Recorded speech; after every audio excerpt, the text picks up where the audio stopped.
الحمدللہ وکفا والصلاة والسلام علی عبادہ الذین اصطفیٰ خصوصاً علی افضلہم وخاتم النبیین محمد الامین وعلی آلہ وصحبہ اجمعین اما بعد فقد قال اللہ تبارک وتعالی کما ورد فی سورة البقرہ فی آخر الجزء الاول اعوذ باللہ من الشیطان الرجیم بسم اللہ الرحمن الرحیم وقالوا كونوا هودا او نصارى تهتدوا قل بل ملة ابراہیم حنیفا وما كان من المشرکین قولوا آمنا باللہ وما انزل الینا وما انزل الى ابراہیم واسماعیل واسحاق وما انزل الى ابراہیم واسماعیل واسحاق ویعقوب والاسباط وما اوتی موسیٰ وعیسیٰ وما اوتی النبیون من ربهم لا نفرق بین احد منهم ونحن له مسلمون فإن آمنوا بمثل ما آمنتم به فقد اهتدوا وإن تولوا فإنما هم في شقاق فسيكفيكهم الله وهو السميع العليم صبغة الله ومن أحسن من الله صبغة ونحن له عابدون قل أتحاجوننا في الله وهو ربنا وربكم ولنا أعمالنا ولكم أعمالكم ونحن له مخلصون ام تقولون ان ابراہیم واسماعیل واسحاق ویعقوب والاسباط كانوا هودا او نصارا قل اانتم اعلم ام اللہ ومن اظلم ممن كتم شہادة عنده من اللہ وما اللہ بغافل عما تعملون تلك امة قد خلت لها ما كسبت ولكم ما كسبتم ولا تسألون عما كانوا يعملون صدق الله العظيم رب اشرح لي صدري ويسر لي أمري واحلل عقدة من لساني يفقهوا قولي اللهم ربنا ألهمنا رشدنا وأعذنا من شرور أنفسنا اللهم أرنا الحق حقا وارزقنا اتباعه وأرنا الباطل باطلا وارزقنا اجتنابه اللهم وفقنا لما تحب وترضى آمین یا رب العالمین۔ ان آیات مبارکہ پر جن کی ابھی تلاوت ہوئی ہے، قرآن حکیم کا پہلا پارہ ختم ہو رہا ہے۔ ویسے یہ بات اس سے پہلے کئی مرتبہ عرض کی جا چکی ہے کہ 30 پاروں میں جو قرآن حکیم کی تقسیم ہے وہ کوئی مضمون کے اعتبار سے نہیں ہے، یہ معنوی تقسیم نہیں ہے، بڑی ہی آربیٹریری قسم کی، اور صرف اس مقصد سے یہ تقسیم کی گئی، اور یہ تقسیم عہد نبوت میں موجود نہیں تھی، عہد صحابہ میں موجود نہیں تھی۔ 30 پاروں میں تقسیم جو ہے تابعین کے عہد میں ہوئی ہے، اور اس میں اصل مقصد یہ تھا کہ اتنے برابر حصوں میں قرآن مجید کو تقسیم کر دیا جائے کہ ایک حصہ روزانہ اگر ایک انسان، ایک مسلمان تلاوت کرے تو ہر مہینے میں وہ قرآن مجید کا ایک دورہ مکمل کر لے، جسے ہم آج کل اصطلاحاً کہتے ہیں ایک مرتبہ قرآن ختم کر لے۔ بہرحال پاروں کی اس تقسیم کو ایک طرف رکھ دیجئے تو جو سورہ مبارکہ چل رہی ہے، سورہ بقرہ، اس کے بارے میں صرف یہ باتیں ذہن میں تازہ کر لیجئے کہ بنیادی طور پر یہ 2 حصوں میں منقسم ہے، اسی لیے میں نے اس کا ایک عنوان تجویز کیا ہے سورۃ الامتین، 2 امتوں کی سورت۔ پہلے حصے میں یا تو براہ راست خطاب ہے یا روح سخن ہے سابقہ امت مسلمہ یعنی بنی اسرائیل کی طرف،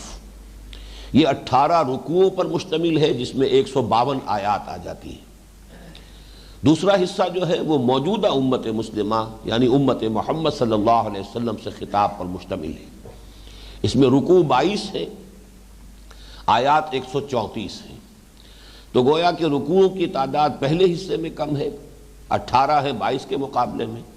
لیکن آیات کی تعداد جو ہے وہ پہلے حصے میں زائد ہے، 152 ہے 134 کے مقابلے میں۔ تو اس طرح یہ تقسیم تقریباً متوازن ہے، نصفین میں ہے۔ پہلے حصے کو بھی پھر ہم نے دیکھا ہے، بارہا یہ بات یہاں بیان ہو چکی ہے، لیکن چونکہ ہر درس میں بعض حضرات نئے ہوتے ہیں، میں ان کے حوالے سے تاکہ یہ ذہن نشین وہ بھی حضرات کر لیں اس حقیقت کو کہ پہلا حصہ پھر 3 حصوں میں منقسم ہے۔ پہلے 4 رکوع تمہیدی نوعیت کے ہیں، اور یوں سمجھئے کہ اس میں گویا کہ مکی قرآن کا خلاصہ آ گیا ہے۔ مکی قرآن سے جو 2/3 ہے اپنے حجم کے اعتبار سے، پورے قرآن کا 2/3 ہے کہ جو مکے میں ہجرت سے قبل نازل ہو چکا تھا۔ ظاہر بات ہے کہ اس قرآن کے اس حصے اور اتنے بڑے حصے کے نزول کا ایک نتیجہ نکل چکا تھا۔ وہ نتیجہ یہ کہ کچھ وہ لوگ تھے کہ جنہوں نے اس قرآن کے انوار سے اپنے قلوب و اذہان کو منور کیا، ان کی ایک جماعت صحابہ کرام کی، اور مہاجرین کی صورت میں اب وہ مدینے میں وہ جماعت موجود تھی لوگوں کے سامنے جب یہ سورہ بقرہ نازل ہو رہی ہے۔ یہ گویا کہ جیسے آپ کہتے ہیں کہ درخت اپنے پھل سے پہچانا جاتا ہے، یہ قرآن کا پھل تھا کہ جو اس وقت اہل مدینہ کے سامنے پیش کر دیا گیا۔ اور اس کے بعد یہ کہ وہ لوگ بھی اب وجود میں آ چکے تھے، قریش کے وہ سردار کے جو گویا کہ اپنی ضد اور عناد اور تعصب اور ہٹ دھرمی کی بنا پر یہ طے کر چکے تھے کہ کسی صورت انہوں نے حضور کی بات کو نہیں ماننا ہے۔ تیسرا طبقہ اب یہ مدینے میں پیدا ہو رہا تھا، بین منافقین کا، جو مدعی تو تھے ایمان کے لیکن یہ کہ حقیقت میں مومن نہیں تھے۔ تو پہلے 2 رکوعوں میں ان تینوں قسم کے افراد کی شناخت کرا دی گئی، ان کے اوصاف بیان کر دیے گئے، یہ مومنین صادقین ہیں، یہ وہ ہے کہ جو کفر پر اڑ چکے ہیں، اور یہ ہے جو بین ہے۔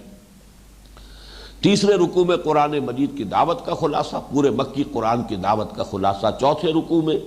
قرآن حکیم کے فلسفے کا جو بنیادی اس کا فلسفہ ہے اس کا خلاصہ۔ تو میں پھر عرض کر رہا ہوں کہ یہ 4 رکوع جو ہے جو تمہیدی ہیں، اس مدنی قرآن کے آغاز میں گویا کہ وہ مکی قرآن کا خلاصہ ہے۔ اس کے بعد 10 رکوع اور 2 آیتیں مزید، 5ویں رکوع سے لے کر 15ویں رکوع کی پہلی 2 آیات تک یہ خطاب تھا بنی اسرائیل سے، سابقہ امت مسلمہ سے۔ اس کے بعد 4 رکوع، اس میں 2 آیتیں کم، اس لیے کہ 15ویں رکوع کی ہم نے 2 آیتیں شامل کی ہیں اس حصے میں، تو 2 آیت کم 4 رکوع ہیں یہ، 15واں 16واں 17واں 18واں 4 رکوع۔ ان کے لیے میں نے عرض کیا تھا ان کو ہم کہیں گے تحویلی ہے یہ حصہ، کہ اب سابقہ امت مسلمہ کی معزولی کا اعلان ہو رہا ہے کہ جس مقام اور منصب پر 2000 برس تک یہ امت فائز رہی، جب انہیں تورات دی گئی تھی تقریباً 1400 قبل مسیح میں، اس وقت سے لے کر حضور کو جب قرآن عطا کیا گیا 7ویں صدی کے آغاز میں، اس لیے کہ سن 610 میں حضور پر وحی کا آغاز ہوا ہے، تو پورے 2000 برس تک اس روئے ارضی پر اللہ کی نمائندگی کا مقام حاصل رہا ہے سابقہ امت مسلمہ یعنی بنی اسرائیل کو۔ لیکن اب وہ منصب ان سے سلب کیا گیا، چھین لیا گیا، وہ محروم کر دیے گئے، اور محروم کیے گئے اپنے کرتوتوں کے باعث، اپنے کردار کے باعث، اپنے طرز عمل کے باعث۔ پچھلے 10 رکوعوں میں تفصیلی گفتگو اس کے بارے میں ہو چکی ہے، ایک بڑی مفصل فرد جرم ان پر عائد کی جا چکی ہے۔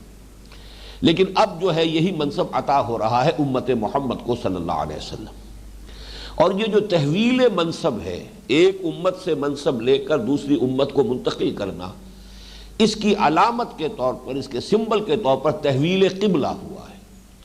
تو تحویل قیادت اور امامت کی، اور اس کے لیے علامت اور سمبل تحویل قبلہ، یہ گویا کہ ان 4 رکوعوں کا مرکزی مضمون ہے۔ اور چونکہ یہ قبلہ جو ہے اب بنایا جا رہا ہے بیت اللہ کو، اور اس کے معمار ثانی کہہ لیجئے، بہرحال جہاں تک انسانی تاریخ ہماری پہنچی ہے ابھی تک، اس لیے کہ تقریباً 5000 برس ہم سمجھتے ہیں کہ انسانی تاریخ کے وہ ہیں کہ جس کے بارے میں معلومات انسانوں کو حاصل ہیں۔ اس سے پہلے جو ہے وہ پری ہسٹورک ایرا ہے، تو پری ہسٹورک ایرا میں تو خانہ کعبہ کی تعمیر حضرت آدم نے کی ہے علیہ الصلوۃ والسلام، آدم اور شیس علیہم السلام، وہ دو تھے معماران یہ جو اللہ تعالیٰ کے لیے سب سے پہلا معبد،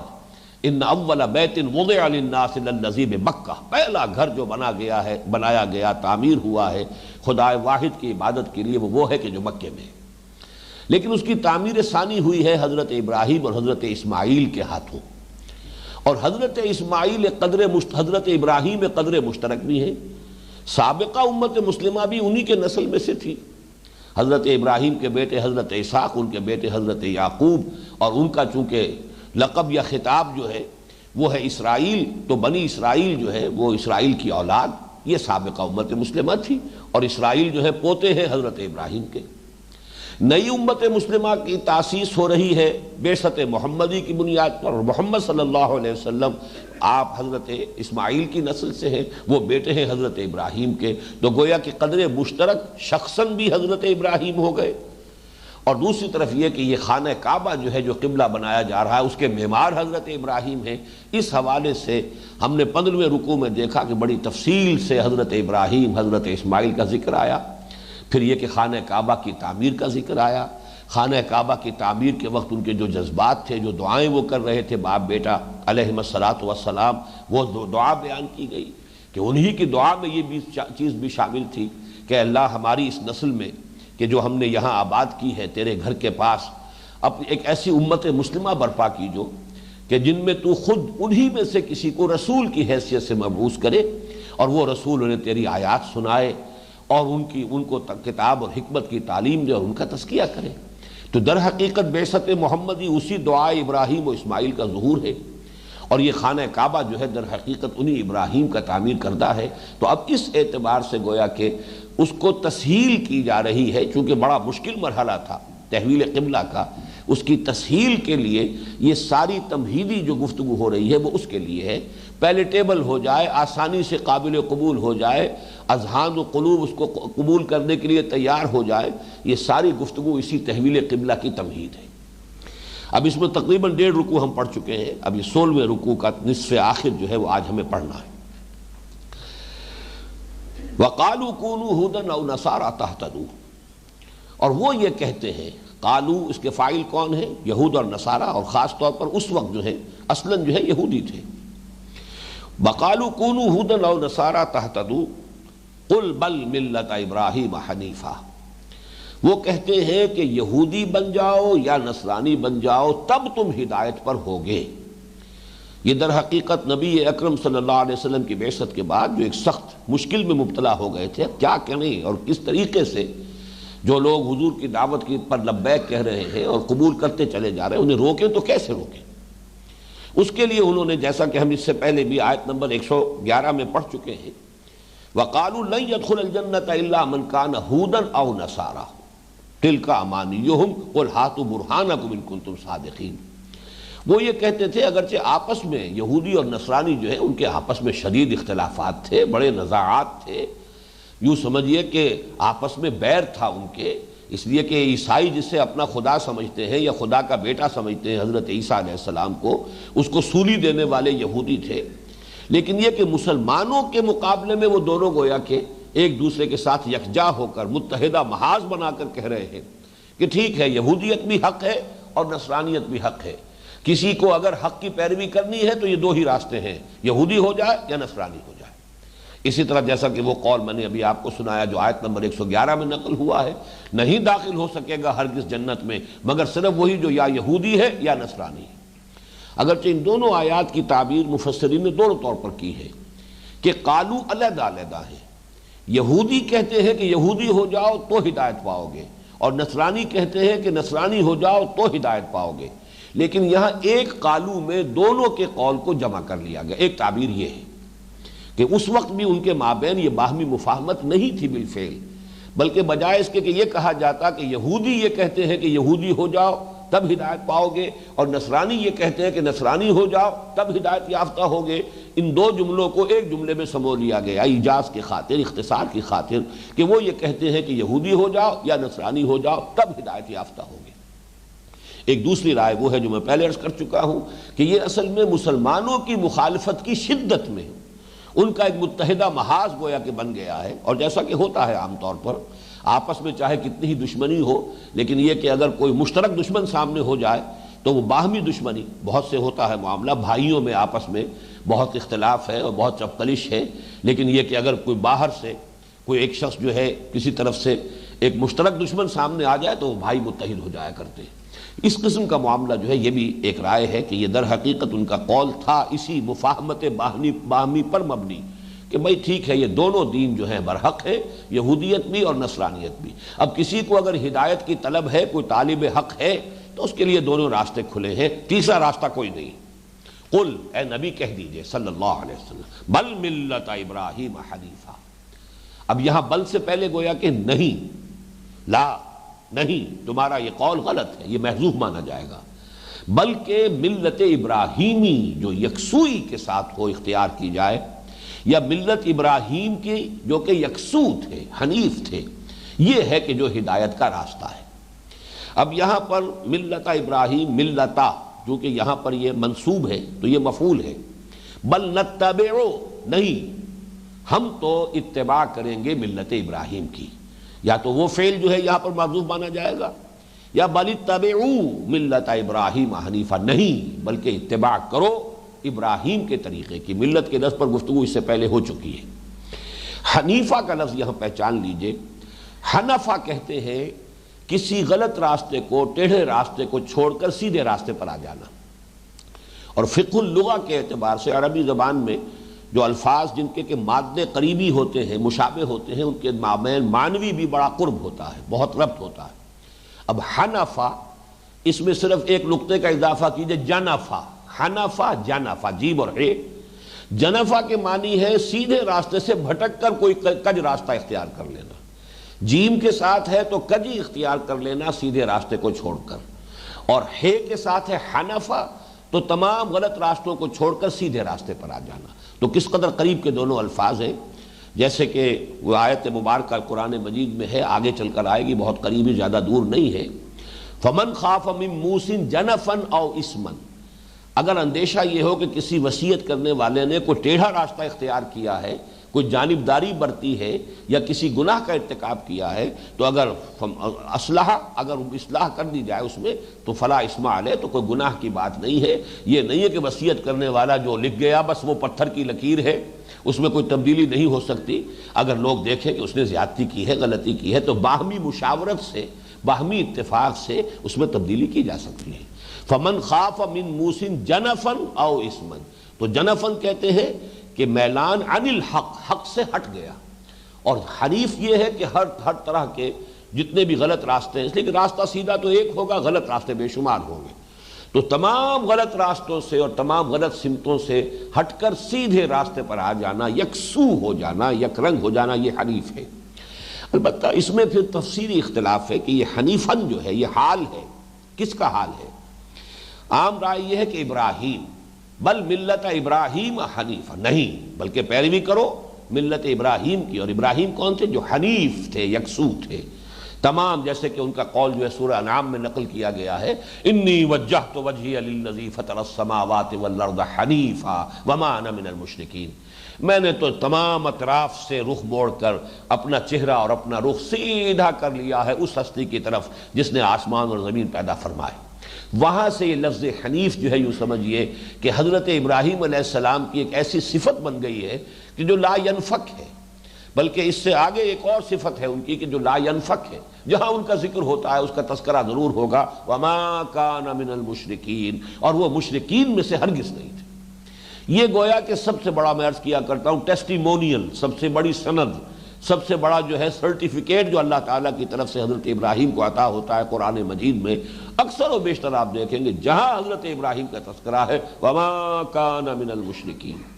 اس لیے کہ واقعتاً جیسا کہ ہم تفصیل سے 15ویں رکوع کے ضمن میں پڑھ چکے ہیں، جس ماحول میں انہوں نے آنکھ کھولی ہے ہر نوع کا شرک انتہائی عروج پر تھا، ظلمات بعضھا فوق بعض، ہر نوعیت کا شرک جو ہے وہاں موجود تھا، بت پرستی کا شرک وہاں موجود تھا، ستارہ پرستی کا شرک وہاں موجود تھا، سیاسی شرک یعنی ایک حاکم جو تھا وہ خدائی کا دعویٰ کر کے، نمرود، اس لیے کہ حاکمیت مطلقہ کا جو دعویٰ کرے گا وہ گویا کہ خدائی کا دعویٰ کرتا ہے، بلکہ اس نے جو محاجہ کیا ہے، مناظرہ کیا حضرت ابراہیم سے، وہ خدائی کا دعوے دار تھا۔ تو گویا کہ ہر نوع کا شرک، عقیدے کا شرک، عمل کا شرک، وہ سارے ان کے ہاں موجود تھے۔ اور اس ماحول میں آنکھ کھولنے والا سلیم الفطرت نوجوان ابراہیم علیہ السلام ہر طرح کے شرک کو رد کر کے توحید کامل تک پہنچا ہے۔ وہ توحید کامل نظریے کی بھی، عقیدے کی بھی، عمل کی بھی، انفرادی سطح پر بھی، اجتماعی سطح پر بھی۔ وہ بادشاہ سے بھی ٹکرا گیا ہے، وہ عوام سے بھی ٹکرا گیا ہے، وہ اپنے باپ سے بھی ٹکرا گیا ہے۔ مطلب یہ کہ ہر اعتبار سے چومکھی جنگ لڑ کر اور یکسو ہو کر یہ گویا کہ سب سے بڑی سند ہے، شرک سے بالکل پاک،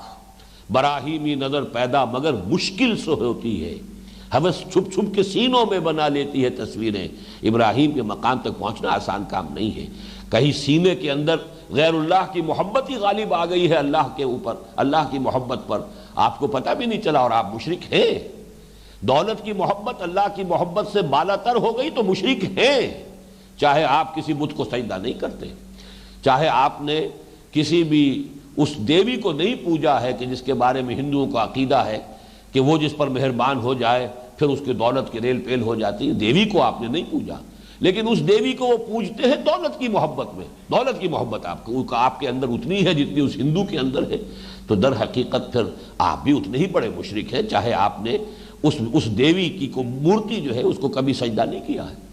تو اس حوالے سے یہ کہ اس شرک سے پورے طور پر بچ جانا کوئی آسان کام نہیں۔ دوسری رائے یہ ہے کہ یہ جو حنیف کا لفظ ہے یہ ملت کے لیے آیا ہے، کہ یکسو ہو کر جو ابراہیم کی ملت ہے اس کو اختیار کیا جائے۔ بہرحال یہ اکثر کا جو اجماع ہے وہ اسی پر ہے کہ یہ حضرت ابراہیم علیہ السلام ہی کے لیے صفت کے طور پر یا یوں سمجھیے حال کے طور پر، یہ حال کہلائے گا، ٹیکنیکل جو ٹرم ہے عربی گرامر کی، بل ملت ابراہیم حنیفہ وما کان من المشرکین۔ اب اس کے مقابلے میں جوابی دعوت، ان کی دعوت تو یہ ہے مسلمانوں، لیکن دعوت کا مقابلہ ہمیشہ دعوت کر سکتی ہے۔ اگر آپ کی طرف سے کوئی آفینسو نہیں ہے دعوت کی تو آپ کبھی بھی مقابلہ نہیں کر سکیں گے، رزسٹ نہیں کر سکیں گے۔ دعوت کے مقابلے میں دعوت آنی چاہیے۔ وہ شرک کی دعوت دے رہے ہیں، اے مسلمانوں تم توحید کی دعوت دو۔ وہ یہودیت اور نصرانیت کی دعوت دے رہے ہیں، تم ابراہیم کی ملت کی دعوت دو۔ اب یہاں نوٹ کیجئے گا کہ ابراہیم کی ملت کہی جا رہی ہے، ملت محمد نہیں کہی جا رہی۔ یہ ہے حکمت دعوت، اس لیے کہ محمد صلی اللہ علیہ وسلم کی بات کی جائے گی تو ان سے تو اس وقت چونکہ وہ موجود ہیں، سامنے ہیں، ان سے کسی کو کسی اعتبار سے کوئی الرجی ہے، کسی کو کسی اعتبار سے کوئی بعد ہے، لیکن چونکہ ابراہیم جو ہے قدر مشترک ہے، جیسا کہ میں نے عرض کیا تھا کہ کوئی میننگ فل اور نتیجہ خیز دعوت و تبلیغ وہی ہوتی ہے کہ جس کو بیس کیا جائے کسی قدر مشترک پر۔ جو چیز میرے اور آپ کے مابین متفق علیہ ہے وہاں سے بات شروع کیجئے تو بات نتیجہ خیز ہوگی، ڈائلاگ جو ہے میننگ فل ہوگی، نتیجہ خیز ہو جائے گی۔ لیکن آپ نے کوئی قدر مشترک تلاش ہی نہیں کی، یا فرض کیجئے ہے ہی نہیں، تو آپ بات کس بنیاد پر کریں گے؟ کہاں سے گفتگو کا آغاز ہوگا؟ جس کی میں نے مثال دی تھی کہ زپ جو ہوتا ہے وہ آپ نیچے سے اس کا وہ ہے جو ہینڈل ہے اس کو کھینچتے ہوئے اوپر لائیے گا تو اوپر تک وہ جو زپ جو ہے اس کے تمام دندانے آپس میں فٹ بیٹھ جائیں گے۔ ویسے جوڑنے کی کوشش کریں گے اوپر سے کبھی نہیں جڑے گا۔ وہ تو وہاں سے چلیے جہاں پر کہ مشترک ہے، جہاں جڑا ہوا ہے وہ پہلے سے، وہاں سے کھینچتے چلے جائیے، وہ جڑ جائے گا۔ تو اسی طریقے سے اس رکوع میں خاص طور پر آپ دیکھیں گے کہ اس قدر مشترک پر بات کرنے کے لیے بڑی اس میں بہت سی مثالیں آ رہی ہیں اس ایک رکوع کے اندر، کہ جب بھی گفتگو کرنی ہو کوئی قدر مشترک تلاش کرو، پھر اس سے بات کو آگے بڑھاؤ کہ جب یہ بات میرے اور آپ کے مابین متفق علیہ ہے تو بھائی اس سے یہ لازم آتا ہے، اس کا یہ منطقی نتیجہ ہے، اس کا یہ جو ہے لازمی جو ہے ہمیں کرولری کے طور پر، اب جب ایک بات آپ نے مانی ہے اصول کے طور پر تو اس کی جو کرولریز ہے وہ بھی آپ کو ماننی چاہیے۔ اور اگر کسی شخص کے اندر کوئی ہٹ دھرمی نہیں ہے، تعصب نہیں ہے، ضد نہیں ہے، تو رفتہ رفتہ وہ اس کو مانتا ہوا آئے گا آگے۔ تو یہاں آپ دیکھیں گے قولو، تم یہ کہو، آمنا باللہ وما انزل الینا وما انزل الی ابراہیم و اسماعیل و اسحاق و یعقوب والاسباط وما اوتی موسیٰ و عیسیٰ وما اوتی النبیون من ربہم لا نفرق بین احد منہم ونحن لہ مسلمون۔ اے مسلمانوں تم جواباً حملہ کرو، تم یہ کہو، تمہارا جوابی حملہ اس قول پر مبنی ہونا چاہیے کہ نہیں دیکھو ہم ایمان لائے اللہ پر، اللہ ہمارے اور تمہارے درمیان مشترک، یہ آگے چل کر آئے گا۔ قل اتحاجوننا فی اللہ وہو ربنا وربکم، کیا ہم سے اللہ کے بارے میں جھگڑا کر رہے ہو؟ اللہ تو ہمارے اور تمہارے مابین مشترک ہے، ہمارا بھی رب ہے تمہارا بھی رب ہے، تم بھی اسی کو مانتے ہو ہم بھی مانتے ہیں۔ تو یہاں پر بھی بات شروع کی گئی اس سے، آمنا باللہ وما انزل الینا، ہم اس پر بھی ایمان لائے ہیں جو ہماری جانب نازل کیا گیا، وما انزل الی ابراہیم و اسماعیل و اسحاق و یعقوب۔ اب یہاں نام گنیے تو ان میں صرف اسماعیل کا نام تو ایسا ہے ایک کہ جو ان کے لیے کچھ ناقابل قبول ہوگا، اس لیے کہ انہوں نے وہ سارے مقامات جو اللہ نے حضرت اسماعیل کو عطا کیے تھے سب حضرت اسحاق کے نام لکھ دیے ہیں، ذبیح اللہ بھی انہیں بنا دیا، تورات میں تحریفات کی، خانہ کعبہ کا معاملہ جو ہے اس کو بالکل گم کرنے کے لیے کہ تاریخ میں تذکرہ ہی نہ رہے، وہ بکہ جو ہے وہ وادی بکا فلسطین کی ایک وادی کا نام رکھ دیا گیا، یہ ساری تحریفیں انہوں نے کی ہیں۔ حضرت اسماعیل کو وہ مانتے ہیں، ان کی شخصیت کا انکار نہیں کر سکتے، لیکن ان کے بارے میں صرف یہ کہ وہ گھٹیا نسل سے تھے، اس لیے کہ ان کی والدہ ہاجرہ جو ہے وہ تو کنیز تھی، جبکہ اصل خاندانی جو اہلیہ تھیں، بیوی تھیں، زوجہ تھیں حضرت ابراہیم کی، وہ حضرت سارہ تھیں۔ تو حضرت سارہ جو ہے وہ بہرحال وہ والدہ ہیں حضرت اسحاق کی، تو اصل بیٹے تو اسحاق ہوئے، ان کے بیٹے حضرت یعقوب ہیں۔ لیکن یہاں اب آپ دیکھیے کہ جب کوئی بات کسی ایک تسلسل میں کہی جاتی ہے تو وہ بات آسانی کے ساتھ قابل قبول ہو سکتی ہے۔ اگر آپ ایک خاص شے کو پن پوائنٹ کر کے اسی پر ضرب لگاتے چلے جائیں گے تو اس سے نتیجہ نہیں نکلے گا، لیکن یہ کہ اس کو ایک مجموعی انداز میں ایک کلیکٹیو پیکج کی شکل میں لے کر آئیں گے تو وہ ایک شے جو ہے آسانی کے ساتھ قابل قبول ہو سکتی۔ ظاہر بات ہے جو شخص ہٹ دھرمی پر اترا ہوا وہ تو کسی صورت نہیں مانے گا، لیکن آپ کی کوشش یہ ہوگی کہ جس میں کسی درجے میں بھی قبولیت حق کی استعداد ہے، مادہ ہے، طالب حق ہے، کسی درجے میں بھی اسے آپ لوز نہ کریں، بلکہ یہ کہ آپ کا طریق تبلیغ وہ ہو کہ بہرحال وہ اپنے دل میں یہ کہنے پر مجبور ہو جائے کہ بھائی جو بات یہ کہہ رہے ہیں معقول ہے، جو انہوں نے دلیل دی ہے واقعی عقل میں آتی، سمجھ میں آتی ہے، یہ بات جو ہے یہ زدم زدہ کے انداز میں نہیں کر رہے ہیں، بحثہ بحثی کے انداز میں نہیں کر رہے ہیں، صرف مجھے چپ کرا دینا ان کے سامنے نہیں ہے، بلکہ جو یہ بات کہہ رہے ہیں جو حق ہے اسے یہ تسلیم بھی کرتے ہیں۔ یہ جو انداز ہے اگر ہو داعی کا تبھی دعوت نتیجہ خیز ہوگی، ورنہ نہیں، ورنہ پھر مناظرہ ہو جائے گا۔ مناظرہ ایک بالکل مختلف شے ہے۔ مناظرے میں پیش نظر ہوتا ہے مخاطب کو چپ کرا دینا، چاہے وہ قائل ہو یا نہ ہو، قبول کرے نہ کرے، چپ ہو جائے، زبان بند کرا دینا اس کا۔ لیکن یہ کہ دعوت جو ہے وہ بالکل ایک مختلف شے ہے مناظرے کے مقابلے میں۔ فرمایا قولوا آمنا باللہ وما انزل الینا وما انزل، یہ کوئی انوکھی بات نہیں ہے کہ محمد پر قرآن نازل ہوا، اللہ کی طرف سے کتابیں آتی رہی، وحی آتی رہی، تم بھی مانتے ہو ہم بھی مانتے ہیں، ابراہیم نبی تھے انہیں وحی آئی ہے، پھر اسماعیل پر، اسحاق پر، ان کے دونوں بیٹے ہیں ان پر وحی آئی ہے، اس لیے کہ تیسری بیوی سے جو اولاد تھی 5 بیٹے، ان میں سے کسی کے بارے میں یہ ثبوت نہیں ہے کہ انہیں بھی نبوت عطا ہوئی ہو، اگرچہ ان کی نسل میں پھر حضرت شعیب علیہ السلام بنی قطورہ میں جو مدین جو ان کے یا مدیان ایک بیٹے تھے 5 بیٹوں میں سے، حضرت قطورہ کی اولاد میں سے، ان میں حضرت شعیب کی جو ہے وہ پھر اس نسل میں ان کی بعثت ہوئی ہے، لیکن خود حضرت ابراہیم کے ان 5 بیٹوں میں سے کسی کو نبوت ملی یہ ثابت نہیں، بلکہ یہاں سے یہ ثابت ہو رہا ہے کہ نہیں ملی، ورنہ یہ کہ ان کے نام کو بھی یہاں ضرور انکلوڈ کیا جاتا۔ تو فرمایا کہ ہم تو ایمان رکھتے ہیں اللہ پر بھی، اور جو کچھ ہماری جانب نازل کیا گیا اس پر بھی، اور جو کچھ نازل کیا گیا ابراہیم کی جانب، اسماعیل کی جانب، اسحاق کی جانب اور یعقوب کی جانب، والاسباط، اسباط سبت کی جمع ہے، سبت اولاد کو کہتے ہیں، بلکہ اولاد الاولاد، عام طور پر یہ خیال ہے کہ یہ نواسوں کے لیے ہے، سبت رسول حضرت حسین رضی اللہ تعالی عنہ کو زیادہ نمایاں کرنے کے لیے اہل تشیع نے خاص طور پر یہ سبت اسباط سے مراد نواسے لیا، بیٹی کی اولاد، حالانکہ یہ کہ اہل لغت کا اس پر اجماع ہے کہ اولاد الاولاد، چاہے وہ یعنی بیٹے کی اولاد ہو، پوتا پوتیاں، یہ بھی اسی میں اسباط میں آئیں گے، اور نواسہ نواسیاں بیٹی سے جو آگے چل رہا ہے سلسلہ وہ بھی اسباط میں۔ تو جو بھی ان کی اسباط ہیں، حضرت ابراہیم علیہ السلام، حضرت اسماعیل، حضرت اسحاق، حضرت یعقوب کے پھر اسباط ہیں وہ 12 قبیلے۔ اب ان میں سے جس جس کے اندر کوئی نبوت آئی ہے، جس جس کو اللہ تعالیٰ نے اس منصب پر فائز کیا ہے، انہیں جو بھی وحی عطا ہوئی اس پر بھی ہمارا ایمان ہے۔ وما اوتي موسیٰ و عیسیٰ، اور جو کچھ دیا گیا موسیٰ کو اور عیسیٰ کو۔ اب یہ 2 نام خاص طور پر اس لیے لیے گئے اس اسباط میں سے کہ ان دونوں کے حوالے سے وہ 2 مذہب ہیں، اس لیے کہ حضرت موسیٰ علیہ السلام کی طرف منسوب ہے یہودیت، حضرت عیسیٰ کی طرف منسوب ہے یہ نصرانیت، ان دونوں کو بھی اس میں لے آیا گیا، ورنہ یہ کہ اور بہت سے انبیاء ہوئے ہیں حضرت یعقوب کی نسل میں، وہ تو حضرت موسیٰ سے لے کر حضرت عیسیٰ تک نبوت کا تار ٹوٹا ہی نہیں، مسلسل، کلما ہلک نبی خلفہ نبی، جیسے ہی کسی نبی کا انتقال ہوتا تھا اس کا جانشین نبی ہوتا تھا، یہ مسلسل تار چلا ہے۔ اور عجیب بات یہ ہے کہ شروع میں بھی 2 اور آخر میں بھی 2، شروع میں حضرت اس حضرت موسیٰ کے ساتھ حضرت ہارون وہ بھی نبی تھے، آخر میں حضرت عیسیٰ، اور ان کے زمانے میں ان کے ہمعصر حضرت یحییٰ کرائی فرام دی ولڈرنس، وہ نبی تھے۔ تو شروع بھی دو نبیوں سے، اختتام بھی دو نبیوں سے، اور درمیان میں تار ٹوٹ آئی نہیں۔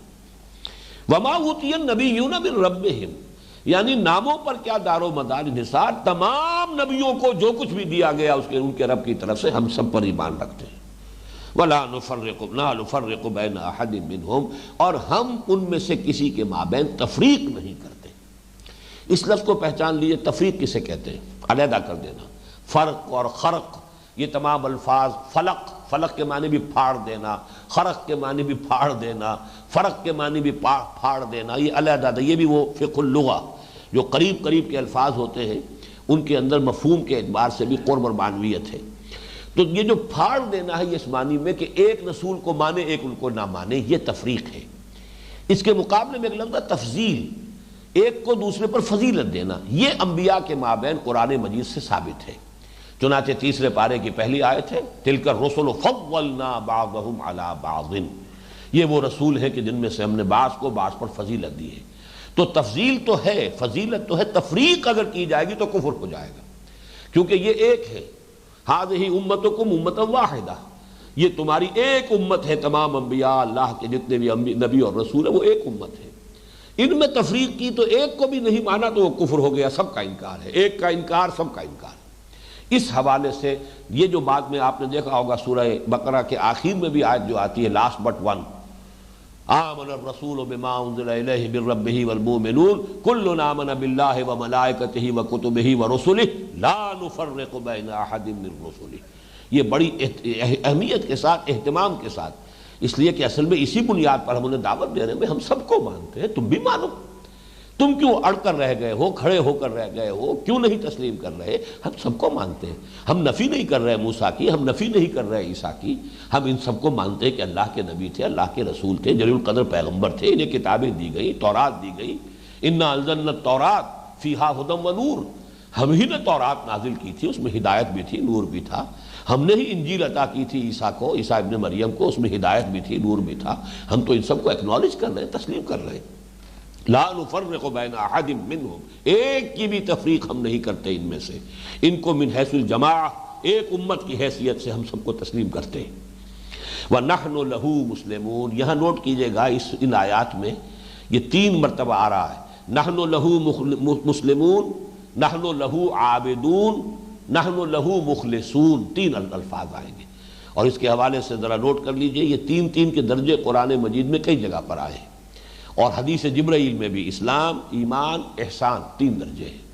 اسی طریقے سے سورہ مائدہ کی ایک آیت میں بھی اذا اتقوا وآمنوا وعملوا الصالحات ثم اتقوا وآمنوا ثم اتقوا واحسنوا، 3 درجے وہاں بھی بیان کیے گئے۔ تو یہاں پر بھی ایک معنوی حقیقت ہے اس کی، اسلام، عبادت، اور پھر آخر میں اخلاص، مخلصون، نحن لہو مخلصون۔ یہاں تو یہ وہ لفظ ہے جو اس سے پہلے کئی مرتبہ آ چکا، وَنَحْنُ لَهُ مُسْلِمُونَ، ہم تو اسی کے فرما بردار ہیں، اس کا حکم ماننے والے ہیں، اس نے جس کو رسالت سے سرفراز فرمایا ہم اس کو تسلیم کرتے ہیں، اللہ کا اختیار مطلق ہے،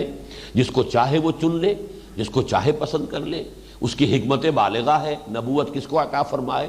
واللہ یعلم ہے اعلم حیث یجعل رسالتہ، اللہ زیادہ واقف ہے، زیادہ جانتا ہے کہ کہاں وہ اپنی رسالت رکھے، کون اس کی رسالت کا اہل ہے، کس کو یہ منصب عطا کیا جائے۔ تو ہم خامخواہ زدم زدہ میں کسی نسلی منافرت کی بنا پر یا کسی اور عصبیت کی بنا پر کسی نبی کا انکار نہیں کرتے۔ فَإِنْ آمَنُوا بِمِثْلِ مَا آمَنْتُمْ بِهِ، پھر یہ فا جو ہے یہاں پر تعقیب کے لیے آ رہا ہے، یہ پوری گفتگو کے بعد، بس اگر وہ ایمان لے آئیں اس طور سے جس طور سے اے مسلمانوں تم ایمان لائے ہو۔ یہ بہت معنی خیز ہے، اس لیے کہ جیسا کہ میں نے آج تمہید میں بھی عرض کیا تھا، وہ جو تمہیدی حصہ ہے اس سورہ مبارکہ کا، اس میں آیا تھا کہ کچھ لوگ ہیں جو کہتے ہیں کہ ہم بھی مومن ہیں، وَمِنَ النَّاسِ مَن يَقُولُ آمَنَّا بِاللَّهِ وَبِالْيَوْمِ الْآخِرِ وَمَا هُمْ بِمُؤْمِنِينَ، کچھ لوگ ہیں جو مدعی ایمان ہے، وہ کہتے ہیں ہم بھی ایمان رکھتے ہیں اللہ پر بھی، یوم آخر پر بھی، وہ حقیقتاً مومن نہیں ہے، اس لیے کہ ریزرویشن کر رہے ہیں، وہاں ایمان بالرسول کا ذکر نہیں ہے، جبکہ ایمان بالرسول اگر شامل نہ ہو، بلکہ اصل تو کسی کے مسلمان ہونے کی پہلی شرط محمد پر ایمان ہے صلی اللہ علیہ وسلم، اس لیے کہ قانونی اعتبار سے، فقہی اعتبار سے جو ایمان، اصل ایمان ہے وہ ایمان بالرسول ہے۔ کوئی بڑے سے بڑا موحد ہو، آخرت کا کتنا ہی ماننے والا ہو، محمد کو نہیں مانتا صلی اللہ علیہ وسلم، تو من دیگر منہ دیگری، وہ اور ہے، ہم اور ہیں، ہمارا اس سے کوئی تعلق نہیں۔ اس لیے کہ ملت کی بنیاد بمصطفیٰ برساں خیش را کے دی ہمہ اوست، اگر بؤ نہ رسیدی تمام بول حبیث۔ اور وہاں بھی اصل میں اشارہ جو ہم نے دوسرا رکوع جب پڑھ رہے تھے تو میں نے واضح کر دیا تھا کہ وہاں یہود اور منافق دونوں ہی ہیں در حقیقت کے جو جن کی طرف روح سخن ہے۔ یہود بھی کہتے تھے ہمیں بھی مانو بھائی کہ ہم بھی مومن ہیں، جب ہم اللہ کو مانتے ہیں، یوم آخر کو مانتے ہیں، سارے نبیوں کو مانتے ہیں، تمہارے کہنے کے مطابق بھی ہم نے صرف 2 نبیوں کا انکار کیا نا، عیسیٰ کا اور محمد کا صلی اللہ علیہ وسلم۔ اگر ہم مان لیں، تم کہہ رہے ہو کہ یہ نبی ہے محمد، اور اگر ہم مان لیں کہ عیسیٰ اللہ کے نبی تھے، تب بھی زیادہ سے زیادہ ہزاروں نبیوں میں سے ہم نے صرف 2 کا انکار کیا نا۔ توحید کو ہم مان رہے ہیں، آخرت کو ہم مان رہے ہیں، اتنے نبیوں کو ہم مانتے تو ہمیں بھی مومن تسلیم کرو کہ ہم بھی مومن ہیں، چاہے ہم محمد کو مانیں یا نہ مانیں صلی اللہ علیہ وسلم۔ یہی معاملہ منافقین کا تھا کہ انہیں اصل میں جو پس و پیش ہوتی تھی وہ اطاعت رسول میں تھی۔ اسی لیے آپ نے دیکھا، وہ ہم نے سورہ محمد صلی اللہ علیہ وسلم میں پڑھا کہ وہ کہتے تھے کہ اگر یہ حکم ہے واقعتاً یہ جنگ جو ہے، جنگ کرنا اور قتال کا، تو کیوں نہیں کوئی سورت قرآن میں نازل ہو جاتی؟ یہ محمد صلی اللہ علیہ وسلم خود ہی اپنی طرف سے جو ہے اس مرحلے کا آغاز کر بیٹھے ہیں، تو کیوں نہیں قرآن مجید میں کوئی سورت محکمہ نازل ہوتی؟ تو سورہ قتال پھر نازل ہو گئی۔ اس لیے کہ بہرحال ان کی اگر کوئی یہی حجت بازی تھی تو آخر برے کو گھر تک پہنچانا بھی ضروری ہے کہ ان کی وہ دلیل ہر درجے میں ختم کر دی جائے۔ تو منافقین اور یہود وہ دونوں وہاں پر بھی گروپ تھے، اور یہاں پر اب اس بات کو واضح کیا گیا فَإِنْ آمَنُوا بِمِثْلِ مَا آمَنْتُمْ بِهِ فَقَدِ اهْتَدَوْا۔ اے مسلمانوں، اور یہاں پہ روح سخن کن کی طرف ہے؟ ظاہر بات ہے کہ مدینے کے رہنے والوں میں، اوس اور خزرج کے لوگوں میں سے بہت سے لوگ ایسے تھے جن کے بڑے دیرینہ روابط تھے، مجلسی روابط، سوشل ان کے کانٹیکس تھے، معاملات تھے، ریلیشنز تھے، یہود کے ساتھ دوستیاں تھیں، حلیف بھی تھے ایک دوسرے کے۔ اوس کے حلیف جو ہے وہ اوس کے حلیف بنو قریظہ تھے، اور باقی خزرج کے حلیف جو ہے وہ دوسرے قبائل تھے، تو ان کے درمیان جو ہے آپس میں حلیفی تعلق بھی تھا، دوستی بھی تھی۔ تو پھر ایسے مسلمان بھی تھے جو کہتے ہیں بھائی ٹھیک ہے، وہ صرف حضور کو نہیں مان رہے نا، کیا ہے اس میں، چلو مانو، کوئی بہت بڑا فرق تو نہیں، اصل شے تو توحید ہے، توحید کے اندر ہم اور وہ مشترک ہیں، وہ بھی شرک نہیں کرتے، اسی طریقے سے آخرت ہے مانتے ہیں وہ بھی، اسی طریقے سے بے شمار نبیوں کو ماننے والے ہیں۔ اب اصل میں اس آیت میں روح سخن ان کی طرف ہے کہ جیسے ہمارے ہاں بھی آج رواداری ہونی چاہیے، صاحب یہ کیا ہے، بالکل آدمی جو ہے بہت ہی سخت ہو جائے، کوئی لچک ہی نہ ہو، رواداری ہے۔ یہ رواداری دین میں نہیں ہے، اس معنی میں کہ جو حق ہے وہ حق ہے، جو باطل ہے وہ باطل ہے۔ اقبال نے بہت خوبصورت شعر کہا ہے کہ شرکت میں آنا ہے حق و باطل نہ کر قبول، باطل دوئی پسند ہے حق لا شریک ہے۔ باطل تو چاہتا ہے کسی درجے میں اسے ایکنالج کر لیا جائے، اور وہ حق کے کسی جز کو لے کر اسی پر اپنی بساط بچھاتا ہے، اس لیے کہ باطل محض کا وجود ہی کوئی نہیں ہے۔ جیسے وہ بیل ہوتی ہے آکاش بیل، آکاش بیل خود اوپر نہیں اٹھ سکتی، وہ تو کسی درخت پر چڑھے گی، اس میں اوپر چڑھنے کی صلاحیت ہے ہی نہیں،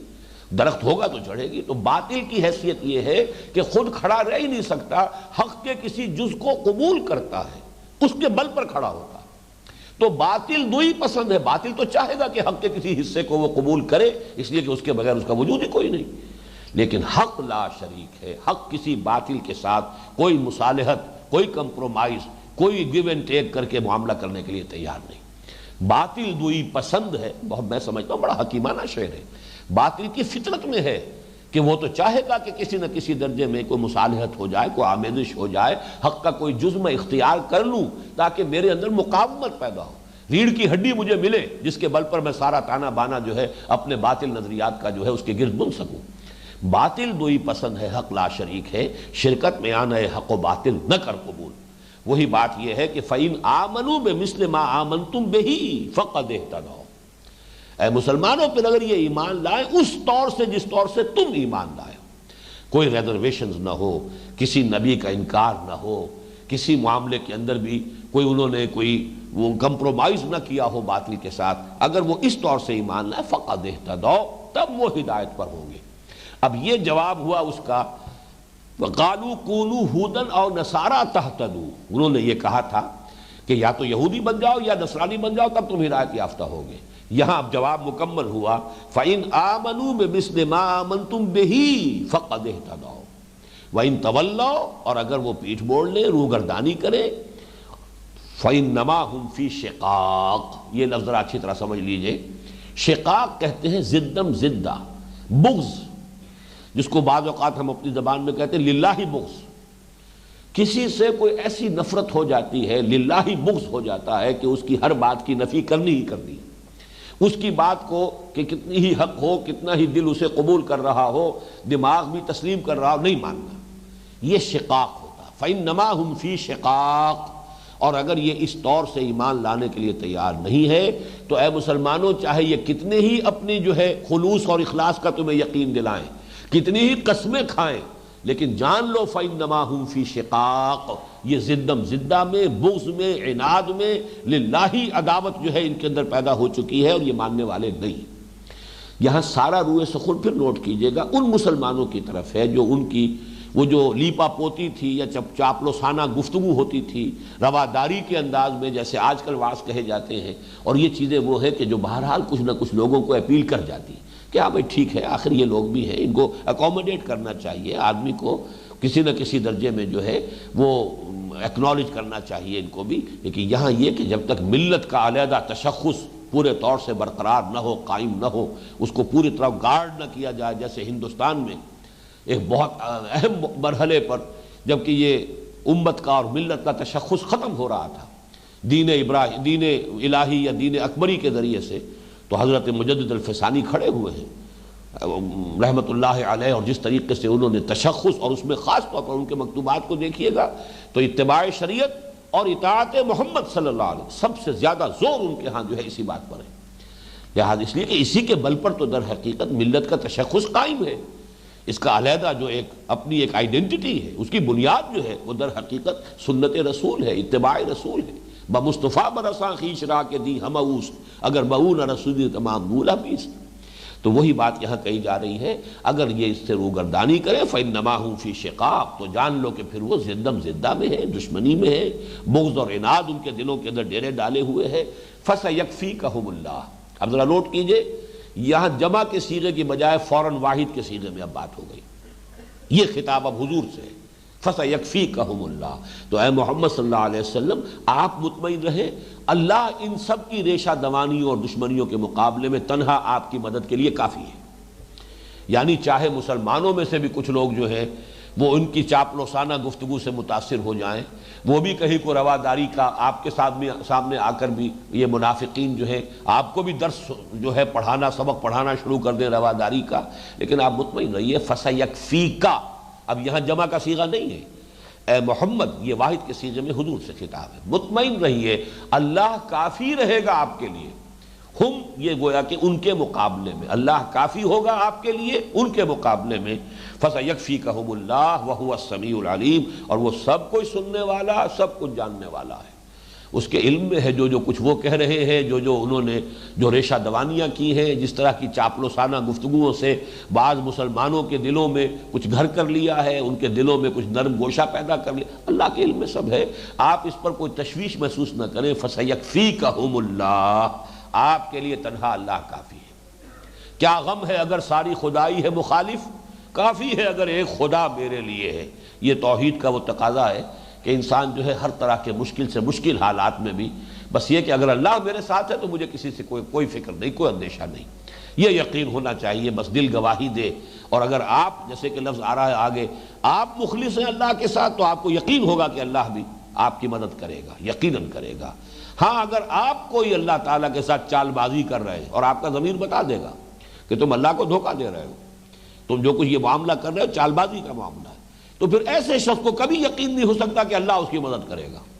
اسی شخص کو یقین ہوگا اللہ کی مدد کا جو خود اللہ کے ساتھ خلوص اور اخلاص کا معاملہ کر رہا۔ فَسَيَكْفِيكَهُمُ اللَّهُ، اس آیت کے بارے میں ایک بات اور نوٹ کر لیجئے، تاریخی حیثیت کی ہے۔ حضرت عثمان رضی اللہ تعالی عنہ خلیفہ ثالث ذو النورین، جب انہیں شہید کیا ہے بلوائیوں نے، تو جب ان کے خون کی، بلکہ یہ کہ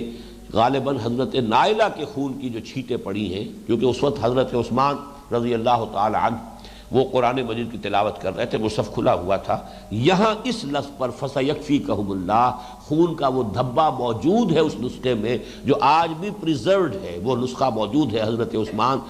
رضی اللہ تعالیٰ عنہ کی جو زیر تلاوت اس وقت تھا، اس جگہ پر دھبا خون کا ہے، فَسَيَكْفِيكَهُمُ اللَّهُ وَهُوَ السَّمِيعُ الْعَلِيمُ۔ صبغۃ اللہ، صبغۃ اللہ، اب یہاں بھی صبغہ پر تے جو ہے یہ اس پر فتح ہے، زبر ہے تا پر، معلوم ہوا کہ اس سے پہلے بھی اتخذوا صبغۃ اللہ یا نتخذ صبغۃ اللہ، کوئی ایک فعل جو ہے محذوف ہے، ہم تو اختیار کریں گے بس اللہ کا رنگ، یہ نتخذ ہوگا اگر اس لفظ کو محذوف مانے جائیں، یا کہیں اتخذوا، اختیار کرو اللہ کے رنگ کو، وہ اس سے مراد کیا میں بھی عرض کر دوں گا، وَمَنْ أَحْسَنُ مِنَ اللَّهِ صِبْغَةً، اللہ کے رنگ سے بہتر رنگ اور کس کا ہوگا۔ یہاں پہ یہ رنگ جو ہے، ویسے تو یہ کہ ہر شے کی ایک کیفیت جو ہوتی ہے اسے آپ رنگ سے بھی تعبیر کر سکتے ہیں، لیکن یہاں خاص طور پہ نصارہ کے ہاں چونکہ بپتسمہ دینے کا، یہ جو ان کے ہاں 7ویں دن جیسے ہمارے ہاں عقیقہ ہوتا ہے،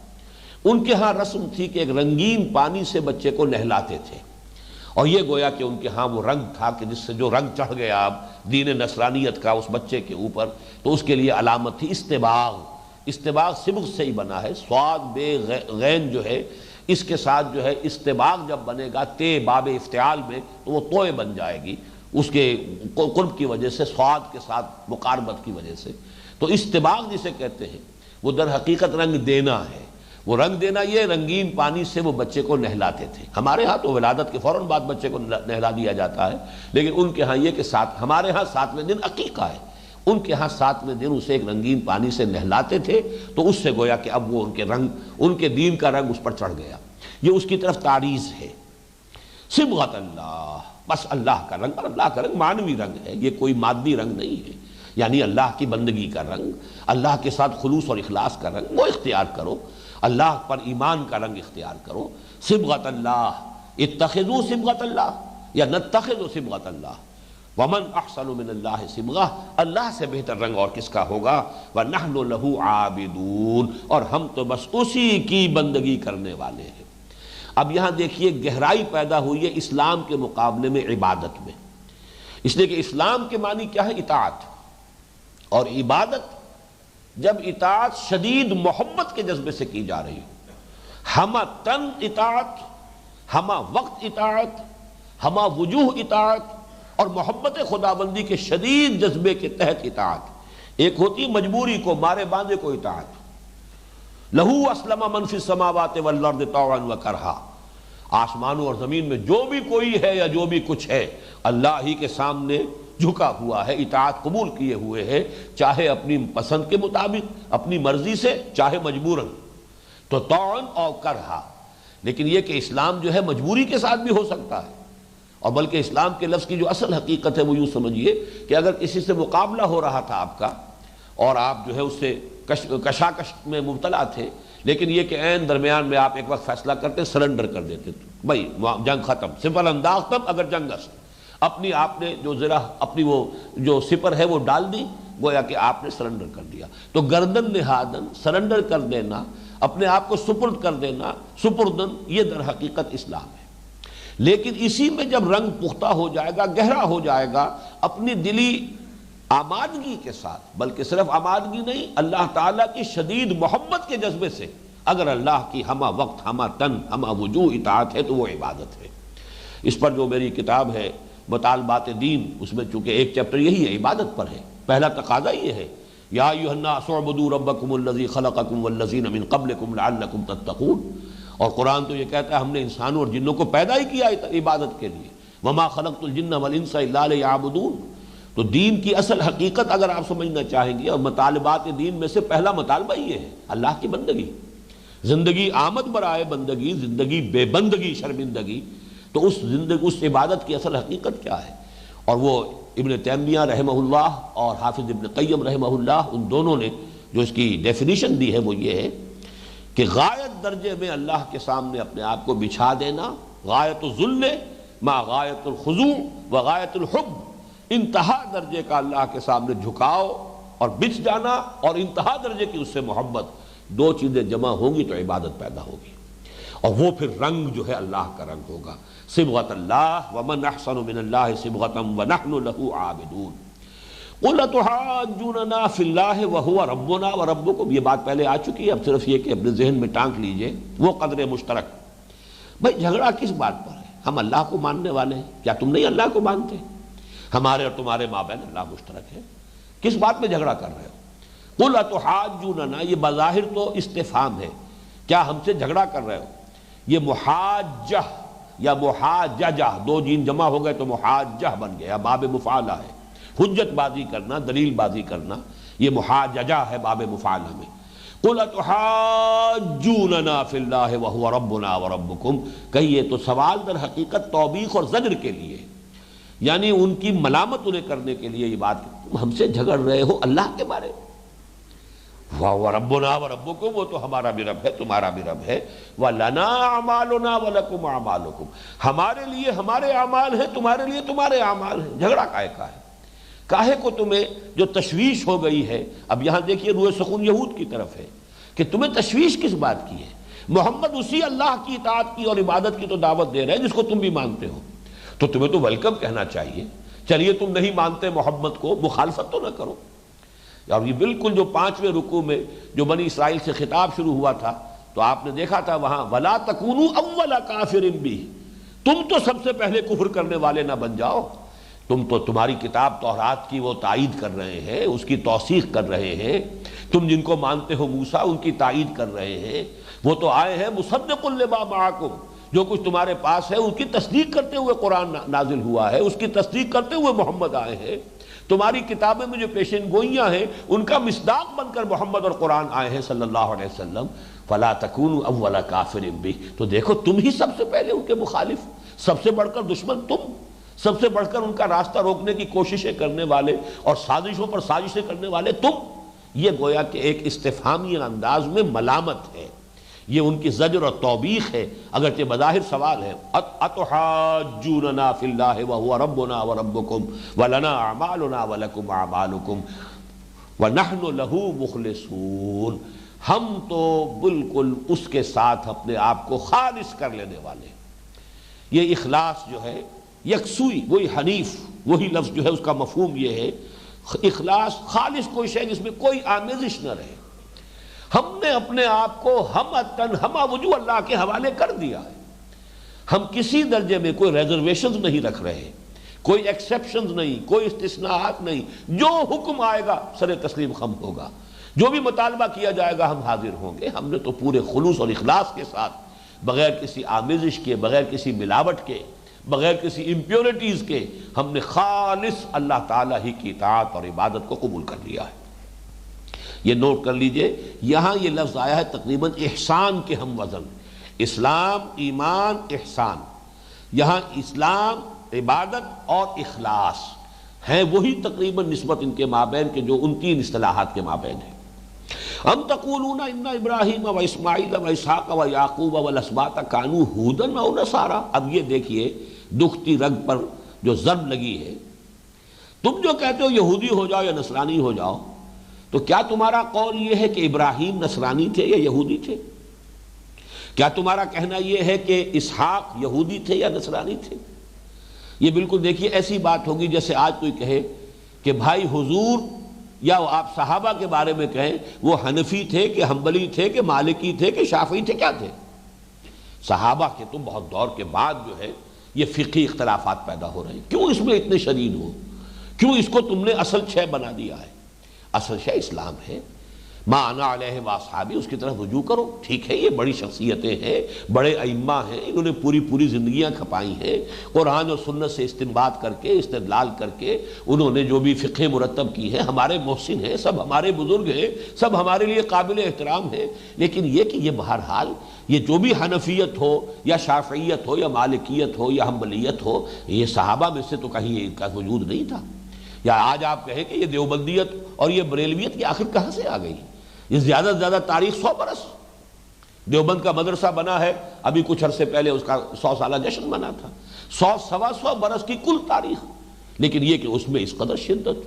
اس میں اس کی بنا پر جو ہے تفرقہ ہے، اس کی بنا پر کفر کے فتوے ہیں.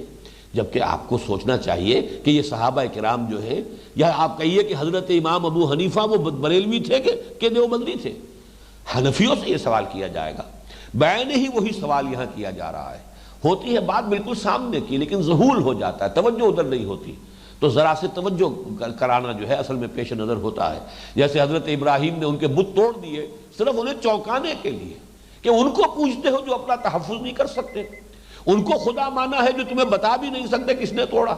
ان کو پوچھ رہے ہیں، ان کو حاجت روا سمجھتے ہو۔ اسی طریقے سے یہاں پر ام تقولون، یہاں پر بھی وہ سوال ہے، بظاہر سوال جو ہے وہ استفہام نہیں ہے، اصل میں پھر وہی زجر اور توبیخ، ان کے موقف کا جو بودا پن ہے، جو غیر منطقی ہے ان کا موقف، اس کو نمایاں کیا جا رہا ہے سوالیہ انداز میں۔ ام تقولون ان ابراہیم و اسماعیل و اسحاق و یعقوب والاسباط کانوا ھودا او نصارا،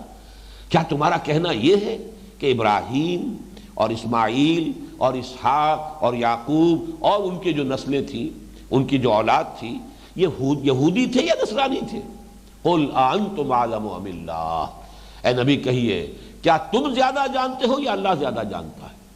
یہ بات تو ظاہر بات ہے کہ وہ بھی جانتے تھے، کیا کہہ سکتے تھے؟ انہیں معلوم ہے حضرت موسیٰ علیہ السلام ہی سے یہودیت کا آغاز ہوا، حضرت عیسیٰ علیہ السلام سے ہی نصرانیت کا آغاز ہوا۔ حضرت عیسیٰ علیہ السلام تو نزول قرآن سے کل 600 برس قبل کی شخصیت ہے، حضرت موسیٰ علیہ السلام حضور صلی اللہ علیہ وسلم سے کل 2000 برس قبل کی شخصیت ہے، ابراہیم 4000 برس قبل کی شخصیت تھے، یا کم سے کم 3000 برس قبل کی شخصیت تھے، آج 4-4.25 سال قبل کی شخصیت ہے۔ تم نوٹ کرو، تو غور کرو، تم اس کی وجہ سے جو ہے اسی پر ہدایت کا دار و مدار کر لینا، اس کو سمجھنا کہ بس جو یہودی ہوا اور نصرانی ہوا بس وہی ہدایت کا، گویا کہ اسی کی ہدایت جو ہے وہ مصدقہ ہے اور ایکنالجڈ ہوگی،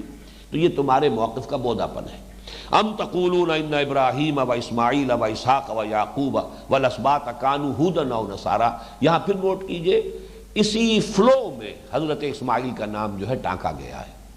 اس لیے کہ وہ تو اگرچہ اپنی اگر وہ کہیں گے شجرہ نسب ملائیں گے تو اس میں اسماعیل نہیں آتے، اس لیے کہ اس میں تو یعقوب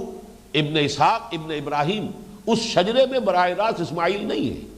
لیکن یہاں خاص طور پر حضرت اسماعیل کہ ان کی نسل میں محمد الرسول اللہ صلی اللہ علیہ وسلم، اور اللہ کا یہ شکر ہے کہ تورات کے جو بھی جن لوگوں نے اس میں تحریف کی ہے، حضرت اسماعیل کے نام کو مٹایا نہیں ہے، صرف اسی پر اکتفا کر لی ہے کہ ان کے بارے میں یہ کہا ہے کہ وہ تو بہرحال کم تر درجے کے تھے، کہ ایک کنیز اور لونڈی کے بطن سے پیدا ہوئے، وہ کوئی برابر کے نہیں ہو سکتے اسحاق کے ساتھ، وہ ہیں اصل بیٹے، اصل تو وارث جو ہے حضرت اسحاق ہیں حضرت ابراہیم کے، یہاں تک تو بات انہوں نے کی ہے، لیکن حضرت اسماعیل کا وجود، ان کی شخصیت، اس کی نفی نہیں کی۔ وہ ان کے ہاں بھی متفق علیہ ہے کہ ہاں ابراہیم کے ایک بیٹے اسماعیل بھی تھے، اگرچہ ذبیح اللہ حضرت اسماعیل کو نہیں مانتے، حضرت اسحاق کو قرار دیا۔ اور اس پر جیسا کہ میں نے آپ کو پہلے بھی بتایا تھا کہ بہت عمدگی کے ساتھ مولانا فراہی رحمۃ اللہ علیہ نے ثابت کیا ہے کہ تورات ہی کے ذریعے سے، اس لیے کہ وہ جو میں نے محاورہ آپ کو پہلے سنایا تھا، چور کے پاؤں نہیں ہوتے، یعنی چور چوری کرتے ہوئے کتنا ہی ایکسپرٹ ہو، کوئی نہ کوئی چھوڑ جاتا ہے نشانات، جس سے کہ کھوج لگا سکتے ہیں، اور انویسٹیگیشن کرنے والے جو ہیں وہ سراغ رسانی کرنے والے، کوئی نہ کوئی سراغ رہ جاتا ہے، چاہے کتنا ہی ایکسپرٹ آدمی ہو۔ تو چور کے پاؤں نہیں ہوتے، اسی طریقے سے جنہوں نے تحریف کی ہے تورات میں، وہ کسی جگہ پر وہ آثار چھوڑ گئے، اور ان آثار کو جمع کر کے مرتب کر کے، اور مولانا فراہی رحمۃ اللہ علیہ نے عربی زبان میں یہ کتاب لکھی تھی الرأی الصحیح فی من هو الذبیح، جس کا ترجمہ مولانا اصلاحی صاحب نے کیا ذبیح کون ہے،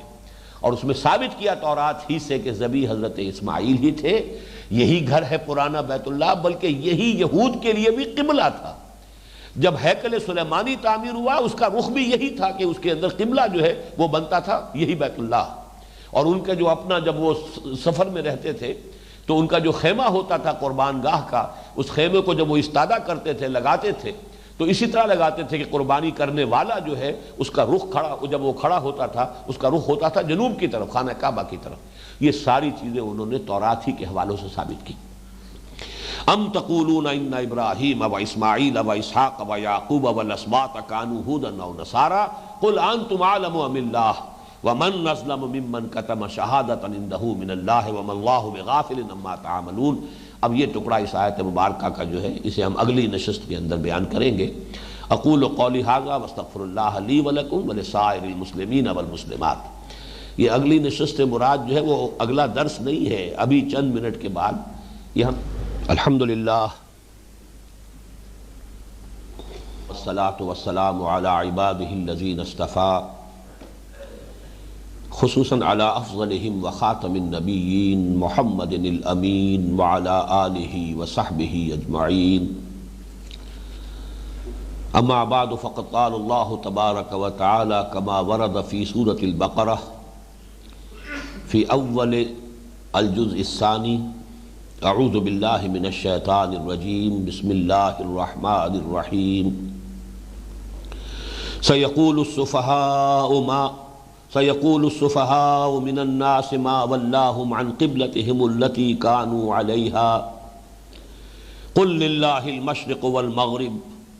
يهدي من يشاء إلى صراط مستقيم وَكَذَلِكَ جَعَلْنَاكُمْ أُمَّةً وَسَطًا لِتَكُونُوا شُهَدَاءَ عَلَى النَّاسِ وَيَكُونَ الرَّسُولُ عَلَيْكُمْ شَهِيدًا وَمَا جَعَلْنَا الْقِبْلَةَ الَّتِي كُنْتَ عَلَيْهَا إِلَّا لِنَعْلَمَ مَنْ يَتَّبِعُ الرَّسُولَ مِمَّنْ يَنْقَلِبُ عَلَى عَقِبَيْهِ وَإِنْ كَانَتْ لَكَبِيرَةً إِلَّا عَلَى الَّذِينَ هَدَى اللَّهُ وما كان الله ليضيع إيمانكم إن الله بالناس لرؤوف رحيم قد نرى تقلب وجهك في السماء فلنولينك قبلة ترضاها فول وجهك شطر المسجد الحرام وحيث ما كنتم فولوا وجوهكم شطره وَإِنَّ الَّذِينَ أُوتُوا الْكِتَابَ لَيَعْلَمُونَ أَنَّهُ الْحَقُّ مِنْ رَبِّهِمْ وَمَا اللَّهُ بِغَافِلٍ عَمَّا يَعْمَلُونَ صدق اللہ العظیم رب اشرح لي صدری ويسر لي أمری واحلل عقدۃ من لسانی يفقهوا قولی اللهم ربنا ألهمنا رشدنا واعذنا من شرور أنفسنا اللهم أرنا الحق حقا وارزقنا اتباعه وأرنا الباطل باطلا وارزقنا اجتنابه اللهم وفقنا لما تحب وترضى آمین یا رب العالمین۔ میں نے ابھی تلاوت تو سورہ بقرہ کے 17ویں رکوع کی پہلی 3 آیات جو دوسرے پارے کی بھی پہلی 3 آیات ہیں ان کی ہے، لیکن ابھی ہمیں سورہ بقرہ کے 16ویں رکوع کے آخری آیات کا حق ادا کرنا ہے۔ ام تقولون ان ابراہیم و اسماعیل و اسحاق و یعقوب والاسباط کانوا ھودا او نصارا قل انتم اعلم ام اللہ۔ کیا تمہارا کہنا یہ ہے، کیا تمہارا قول یہ ہے، دعویٰ یہ ہے، موقف یہ ہے کہ ابراہیم اور اسماعیل اور اسحاق اور یعقوب اور ان کی نسلیں وہ یہودی تھے یا نصرانی تھے؟ قل انتم اعلم ام اللہ، اے نبی کہیے کیا تم زیادہ جانتے ہو یا اللہ؟ ومن اظلم ممن کتم شہادۃ عنده من اللہ، اور اس شخص سے بڑھ کر ظالم اور کون ہوگا جو اس گواہی کو چھپا لے جو اس کے پاس ہو اللہ کی طرف سے۔ وما اللہ بغافل عما تعملون، اور اللہ ہرگز بے خبر نہیں ہے، غافل نہیں ہے، نا واقف نہیں ہے اس سے جو کچھ کہ تم کر رہے ہو۔ اب یہ جو دوسرا ٹکڑا ہے نصف ثانی ہے اس آیہ مبارکہ کا، یہ بہت اہم ہے ان کے ضمیر کو بیدار کرنے کے لیے، اس لیے کہ ظاہر بات ہے کہ آپ کسی شخص کو اگر حق کی طرف دعوت دے رہے ہیں تو اس کے اندر اس کا ضمیر کسی طریقے سے اسے بیدار کرنا مقصود ہوتا ہے، جاگے، ہوش میں آئے، غلط موقف وہ بھی واضح ہو جائے کہ موقف غلط ہے، اور طبیعت میں آمادگی پیدا ہو جائے کہ جو حق ہے اسے قبول کرے۔ تمہارے پاس ایک گواہی ہے، وہ گواہی محمد کے بارے میں صلی اللہ علیہ وسلم، تمہاری اپنی کتابوں میں وہ ساری نشانیاں درج ہیں، وہ ساری پیشن گوئیاں موجود ہیں کہ جن کا مصداق محمد صلی اللہ علیہ وسلم اور یہ قرآن ہے، تم انہیں چھپا رہے ہو۔ یہ کتمان حق اور ایک گواہی جو اللہ کی طرف سے کسی کے پاس امانتاً ہو، اس کو چھپانے والا گویا کہ سب سے بڑا مجرم وہ ہے، سب سے بڑا ظالم وہ ہے۔ وَمَنْ أَظْلَمُ مِمَّنْ كَتَمَ شَهَادَةً عِنْدَهُ مِنَ اللَّهِ، کون بڑا ظالم ہوگا اس شخص سے جس نے چھپا لی ایک شہادت، ایک گواہی جو اس کے پاس ہے اللہ کی طرف سے۔ چنانچہ تورات میں سے، انجیل میں سے بھی جو محنت کر کر کے انہوں نے وہ ساری پیشن گوئیاں کھرچ ڈالی، اگر آپ انجیل برنباس کا مطالعہ کریں تو معلوم ہوتا ہے کہ اس میں تو ایسا نظر آتا ہے کہ جیسے وہ پوری کی پوری کتاب در حقیقت پیشن گوئی ہی کے لیے ہے محمد الرسول اللہ صلی اللہ علیہ وسلم کے بارے میں۔ اسے تو وہ مانتے نہیں، اپوکریفل گاسپلز میں شمار ہے اس کا،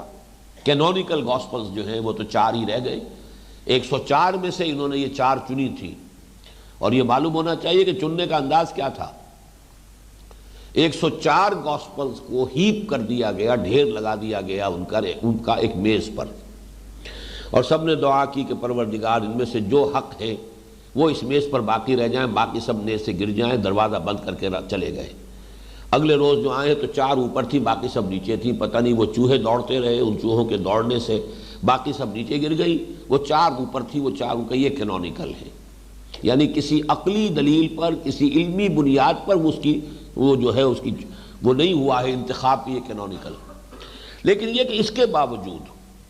ان کینونیکل گاسپلز میں بھی موجود ہیں وہ پیشن گوئیاں موجود ہیں، وہ فارقلیت والی مثال، وہ پیشن گوئی موجود ہے۔ اس کا ذکر پہلے بھی آیا ہے، سورہ صف کے درس کے ضمن میں خاص طور پہ تفصیل سے اس پر ہم بحث کر چکے ہیں۔ اسی طریقے سے کتاب الاستثناء جو ہے ڈیوٹرانومی، اس میں جو اس کے 18ویں باب کی 18ویں آیت ہے، اس کا کوئی شخص مصداق بن ہی نہیں سکتا سوائے محمد کے صلی اللہ علیہ وسلم، کہ میں ان کے بھائیوں میں سے تیرے مانند ایک رسول اٹھاؤں گا اور اس کے منہ میں اپنا کلام ڈالوں گا۔ اب ظاہر بات ہے کہ بنی اسرائیل کے بھائی تو بنی اسماعیل ہو سکتے ہیں، بنی اسرائیل کا کوئی نبی اس پیشن گوئی کا مصداق نہیں بن سکتا۔ اس کے بھائیوں میں سے تو ان میں سے اٹھے ہیں تو حضرت محمد صلی اللہ علیہ وسلم، اگر ان میں سے ہیں، بنی اسرائیل میں سے ہیں، تو وہ تو انہی میں سے ہیں، ان کے بھائیوں میں سے تو نہ ہوئے۔ پھر حضرت موسیٰ کے مسیل، میں نے ابھی حال ہی میں دیکھی ہے کتاب، بڑی عمدگی کے ساتھ شیخ احمد دیدات نے ثابت کیا ہے کہ کسی بھی درجے میں کوئی نبی، یہاں تک کہ حضرت مسیح علیہ السلام کے بارے میں تو یقین کے ساتھ کہا جا سکتا ہے کہ وہ مسیل موسیٰ نہیں بن سکتے۔ موسیٰ کی ولادت ہو رہی ہے ماں اور باپ دونوں سے، اسی طرح محمد رسول اللہ کی ولادت ہے، عیسیٰ کی تو نہیں۔ اور انہوں نے معلوم کتنے اس پہ نکات جو ہیں گن دیے ہیں، اور حضرت عیسیٰ علیہ السلام کو نئی شریعت نہیں دی گئی، نئی شریعت لے کر آئے ہیں محمد رسول اللہ صلی اللہ علیہ وسلم، جیسے کہ حضرت موسیٰ علیہ السلام لائے تھے۔ اس حوالے سے مسیل موسیٰ اگر بن سکتے ہیں تو صرف محمد صلی اللہ علیہ وسلم۔ تو پیشن گوئیاں موجود ہیں، گواہیاں موجود ہیں، اسی لیے آگے چل کر آپ دیکھیں گے آیت آ جائے گی کہ یعرفونہ کما یعرفون ابناءہم، ان کے جو علماء ہیں وہ ایسے پہچانتے ہیں محمد صلی اللہ علیہ وسلم کو اور قرآن کو اور اس قبلے کو جیسے کہ وہ اپنے بیٹوں کو پہچانتے ہیں۔ وَإِنَّ فَرِيقًا مِّنْهُمْ لَيَكْتُمُونَ الْحَقَّ وَهُمْ يَعْلَمُونَ، لیکن جانتے بوجھتے پہچاننے کے باوجود وہ حق کو چھپا رہے ہیں۔ یہ ان کی ہٹ درمی ہے، یہ ان کی ضد ہے، یہ ان کا عناد ہے۔ فَإِنَّمَا هُمْ فِي شِقَاقٍ، وہ شقاق میں بغض کے اندر مبتلا ہے۔ وَمَنْ أَظْلَمُ مِمَّنْ كَتَمَ شَهَادَةً عِنْدَهُ مِنَ اللَّهِ، اس شخص سے بڑھ کر ظالم کون ہوگا جس نے اللہ کی ایک گواہی جو اس کے پاس تھی اسے چھپا لیا۔ وَمَا اللَّهُ بِغَافِلٍ عَمَّا تَعْمَلُونَ۔ میں یہاں پہ تاریخی طور پر عرض کر دوں کہ حضور کا معاملہ تو حضور کا معاملہ ہے، یہاں تو تاریخی طور پر ثابت ہے کہ حضرت عمر رضی اللہ تعالیٰ عنہ کا حلیہ تورات میں موجود تھا۔ اسی بنیاد پر عیسائیوں نے کھول دیے دروازے بیت المقدس کے، جب حضرت عمر رضی اللہ تعالیٰ عنہ پہنچے ہیں مدینے سے سفر کر کے، اور پھر یہ کہ وہ فصیل کے اوپر کھڑے ہو کر حضرت عمر رضی اللہ تعالیٰ عنہ کا حلیہ دیکھ کر اور اپنی کتابوں کے حوالے سے جو ہے ملاتے چلے گئے کہ ہاں بعین ہی یہی وہ شخص ہے جن کے بارے میں ہماری کتابوں میں درج تھا کہ یہ بیت المقدس ان کے ہاتھ پر فتح ہوگا۔ بغیر لڑے بھیڑے دروازے کھول دیے، حوالے کر دیے۔ یہ انہوں نے کہا تھا پہلے۔ حضرت ابو عبیدہ بن الجراح رضی اللہ تعالی عنہ یہ تھے وہاں پر کمانڈر اس محاذ پر، اور جب وہ بہت طول کھینچ گیا محاصرہ تو خود وہ شہر والوں نے کہا کہ مسلمانوں تم قیامت تک بھی یہاں پڑے رہو یہ محاصرہ کیے ہوئے، یہ شہر فتح نہیں ہوگا۔ اسے فتح ہونا ہے، لیکن جس شخص کے ہاتھوں فتح ہونا ہے تم میں ہمیں وہ نظر نہیں آ رہا۔ اس وقت اچانک خیال آیا حضرت ابو عبیدہ رضی اللہ تعالیٰ عنہ کو کہ یہ معاملہ ہو نہ ہو حضرت عمر کا ہے۔ پھر وہ ریکویسٹ گئی ہے محاذ جنگ سے کہ آپ تشریف لائیے۔ اور پھر آپ نے وہ طویل سفر اختیار کیا ہے، تاریخی سفر ہے، اتنا طویل سفر، ایک اونٹ اور ایک خادم، کوئی انٹوریج اور کوئی خدم و حشم اور کوئی لاؤ لشکر، کچھ نہیں، خلیفۃ المسلمین تنہا ایک خادم کے ساتھ، اور ایک منزل، خلیفۃ المسلمین اوپر بیٹھے ہیں اونٹ پر اور خادم کے ہاتھ میں نکیل ہے اور وہ آگے چل رہا ہے، اور اگلی منزل خادم اوپر براجمان ہے اونٹ پر اور حضرت عمر نے نکیل پکڑی ہوئے چلے آ رہے ہیں۔ بہرحال وہ تو ایک یوں سمجھیے کہ ایک ایسی بے نظیر یہ معاملہ ہے کہ جس کی کوئی نظیر تاریخ انسانی پیش نہیں کر سکتی۔ بہرحال حضرت عمر کے بارے میں اگر یہ سب کچھ ہے، ذالک مثلہم فی التوراۃ ومثلہم فی الانجیل، یہ ان کے تورات میں اور انجیل کے اندر ان کی مثالیں اور ان کی یہ چیزیں موجود ہیں، تو حضرت خود حضور صلی اللہ علیہ وسلم کا معاملہ تو بہت آگے کی بات ہے۔ وَمَنْ أَظْلَمُ مِمَّنْ كَتَمَ شَهَادَةً عِنْدَهُ مِنَ اللَّهِ وَمَا اللَّهُ بِغَافِلٍ عَمَّا تَعْمَلُونَ تِلْكَ أُمَّةٌ قَدْ خَلَتْ۔ یہاں پہ اب سم اپ کیا جا رہا ہے اس پوری بحث کو، یہ 4 رکوعوں میں، جیسے کہ پہلے 4 رکوعوں میں 2 اور 2 کی تقسیم تھی، یہاں پر بھی 2 اور 2 کی تقسیم ہوئی۔ اب تک حضرت ابراہیم، حضرت اسماعیل، خانہ کعبہ کی ساری بحث کرنی تھی، جو رد و قضا تھا بنی اسرائیل کے ساتھ، اب اس پوری بحث کو سم اپ کیا جا رہا ہے۔ پھر وہی الفاظ آ گئے جو اس سے پہلے بھی اسی رکوع میں آ چکے ہیں، تلک امۃ قد خلت، ابراہیم، اسماعیل، اسحاق، یعقوب، ان کی اولاد، یہ ایک امت تھی، امت ہے جو گزر چکی، لہا ما کسبت ولکم ما کسبتم، تمہارے لیے وہ ہے جو تم کمائی کرو گے اور جو انہوں نے کمائی کی وہ ان کے لیے۔ اس میں اصل میں قرآن مجید نے اس ایک رکوع میں 2 مرتبہ جڑ کاٹی ہے آبا پرستی کی، اپنے اسلاف اور بزرگوں کا سہارا لینا۔ اسلاف اور بزرگ کتنے ہی اونچے رہے ہوں، سوال یہ تو راچے پدرم سلطان مود، میرا باپ بادشاہ تھا، تم خود کیا ہو؟ تھے تو آبا وہ تمہارے ہی، مگر تم کیا ہو؟ ہاتھ پر ہاتھ دھرے منتظر فردا ہو۔ ٹھیک ہے وہ بہت بڑے تھے، بہت بزرگ تھے، بڑی عظیم شخصیات تھی، لیکن وہ اپنی جگہ پر اپنا کارنامہ حیات جس طور سے بھی انہوں نے اپنی زندگی گزاری ہے، اس میں جو بھی انہوں نے نیکیاں، جو بھی کمالات حاصل کیے، وہ سب ان کے لیے تھے۔ تمہارے لیے وہ ہوگا جو تم کماؤ گے۔ لیس للانسان الا ما سعی، کسی انسان کے لیے نہیں ہے مگر بس وہی کچھ جو کہ اس نے خود کمایا ہے، جس کے لیے اس نے محنت کی ہے، جس کے لیے اس نے بھاگ دوڑ کی ہے، جس کے لیے اس نے ایثار و قربانی کا معاملہ کیا، ہر انسان کو وہی کچھ ملے گا۔ چنانچہ ایک حدیث بھی ہے یہ، حضور نے فرمایا من بطأ بہ عملہ لم یسرع بہ نسبہ، جس شخص کے عمل نے اسے پیچھے کر دیا ہو، اس کا نسب اسے آگے نہیں کر سکے گا، کہ میرا نسب، میرے والد، میرے دادا، میرے پردادا، میرے فلاں، میرے جد امجد، یہ نسب ہے۔ اگر اپنے عمل کے اعتبار سے تم پیچھے رہ گئے ہو تو تمہارا نسب تمہیں آگے نہیں کر سکتا۔ اصل میں یہ سارا جو امتوں کے اندر جو فساد آتا ہے، سارا دار و مدار اور تکیہ اس پر کہ ہمارے بڑے، ہمارے بزرگوں جن سے ہماری نسبت ہے، جن کے ہم نام لیوا ہیں، ان کے حوالے سے ہماری جو ہے ہماری بھی نجات ہو جائے گی، اور ہم بھی در حقیقت انہی کے ذریعے سے اور انہی کے حوالے سے اور انہی کا دامن پکڑے ہوئے ہم بھی گزر جائیں گے پل صراط سے اور جنت میں داخل ہو جائیں گے۔ اس کی نفی قرآن کرتا ہے، لیس للانسان الا ما سعی وان سعیہ سوف یری، ہاں جو بھاگ دوڑ تم نے کی ہے، جو محنت ہے، کمائی ہے، وہ تمہارے سامنے رکھ دی جائے گی۔ فمن یعمل مثقال ذرۃ خیرا یرہ ومن یعمل مثقال ذرۃ شرا یرہ، ذرے کے ہم وزن نیکی کی ہوگی وہ بھی سامنے موجود پاؤ گے، اور ذرے کے ہم وزن اگر کوئی برائی کمائی ہے تو وہ بھی سامنے موجود پاؤ گے۔ تلک امۃ قد خلت لہا ما کسبت ولکم ما کسبتم ولا تسألون عما کانوا یعملون، اور تم سے یہ سوال نہیں کیا جائے گا کہ وہ کیا کرتے تھے، وہ اپنی جواب دہی وہ خود کریں گے، تم سے تو یہ پوچھا جائے گا تم کیا کر کے لائے ہو۔ ان کے اعمال کے حوالے سے تمہارا فیصلہ نہیں ہوگا، تمہارا فیصلہ جو ہے وہ تمہارے اپنے اعمال کی بنیاد پر ہوگا۔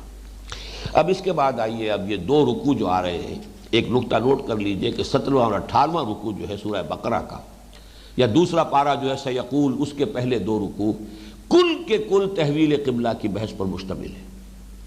اور جس طرح تکرار کے ساتھ یہ بات آئی ہے اس سے آپ کو اندازہ ہوگا کہ کس قدر حساس یہ مسئلہ بن گیا تھا، ورنہ اتنی بحث 2 رکوع اس ایک واقعے کے اوپر قرآن مجید میں،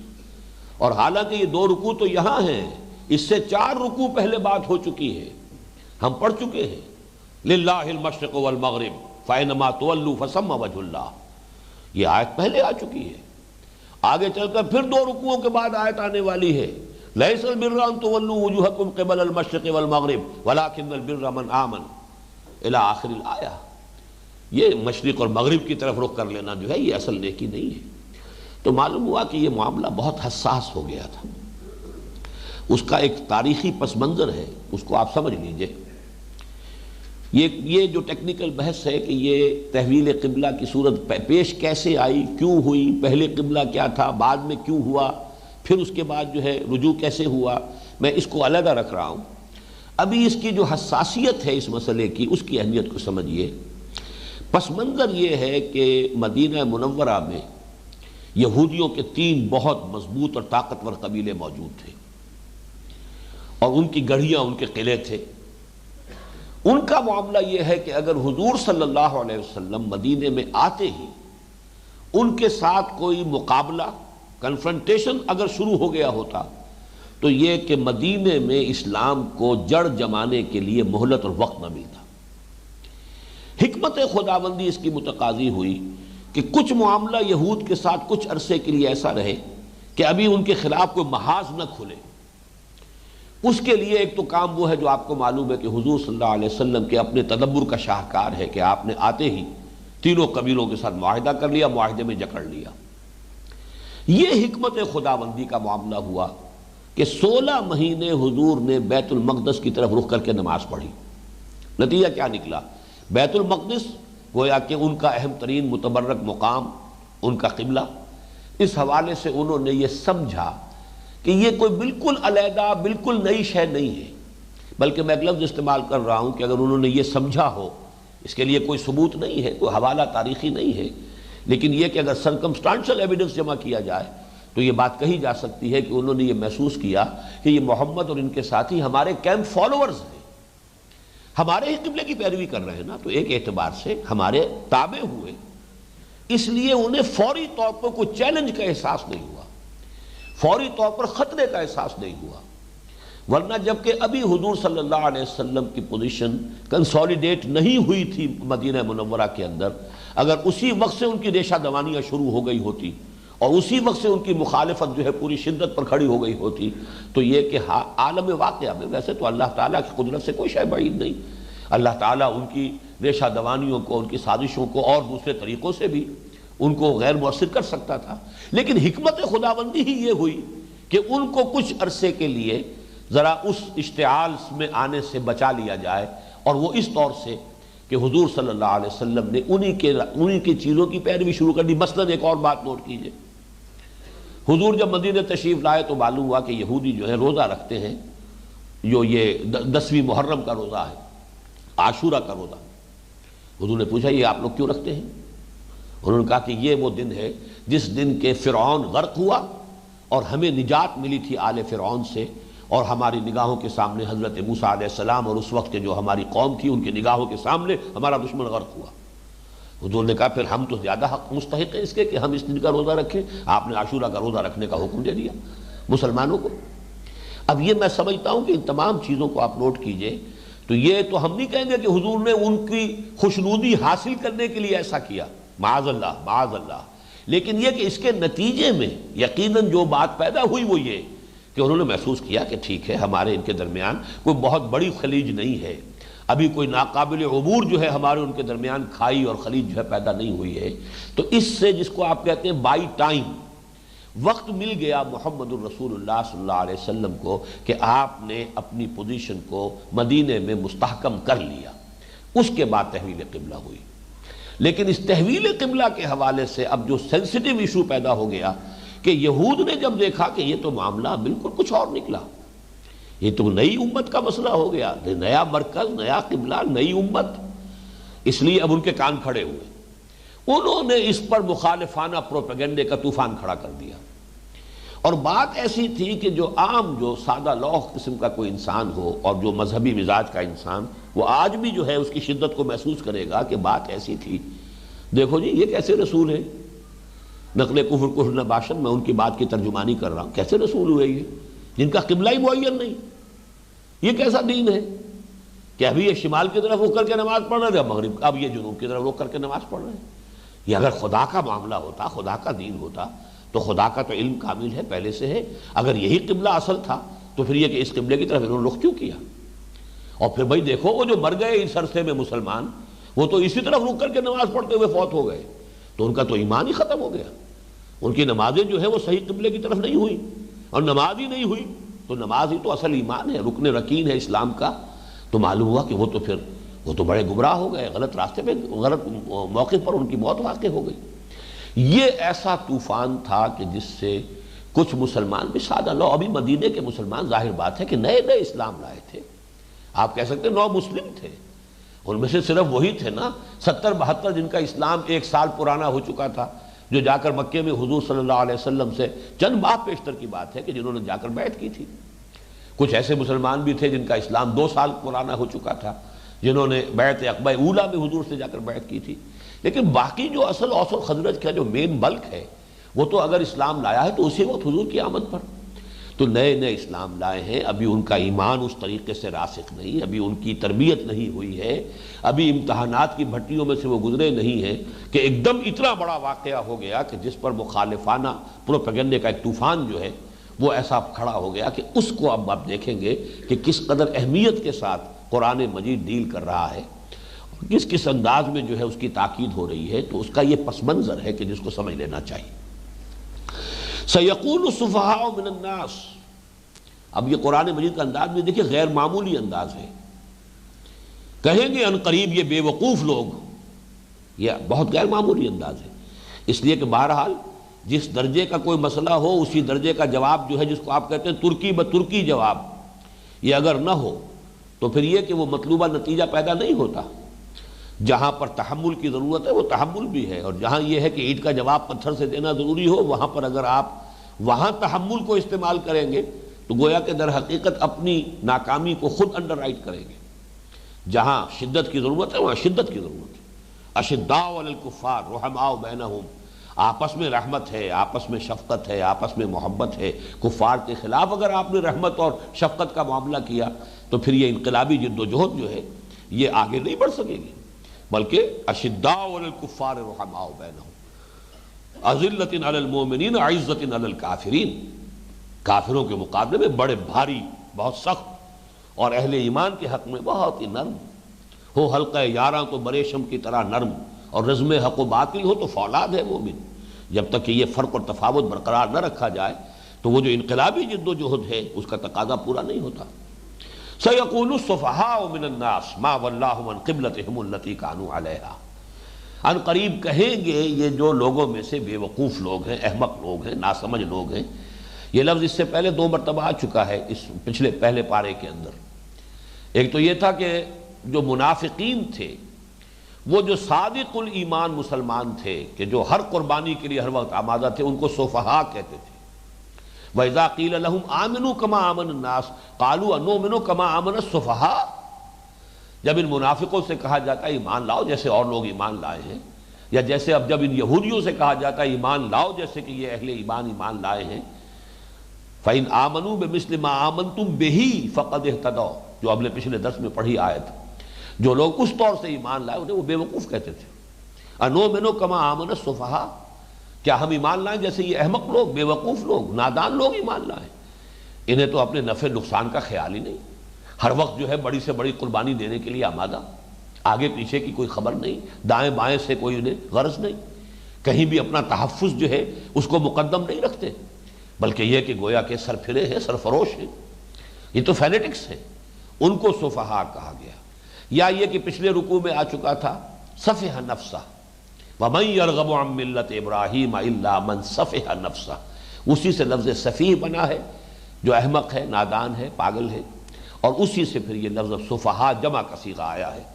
سَيَقُولُ السُّفَهَاءُ مِنَ النَّاسِ مَا وَلَّاهُمْ عَن قِبْلَتِهِمُ الَّتِي كَانُوا عَلَيْهَا. کس چیز نے انہیں موڑ دیا، ان کے رخ کو پھیر دیا اس قبلے سے جس قبلے پر کہ یہ تھے.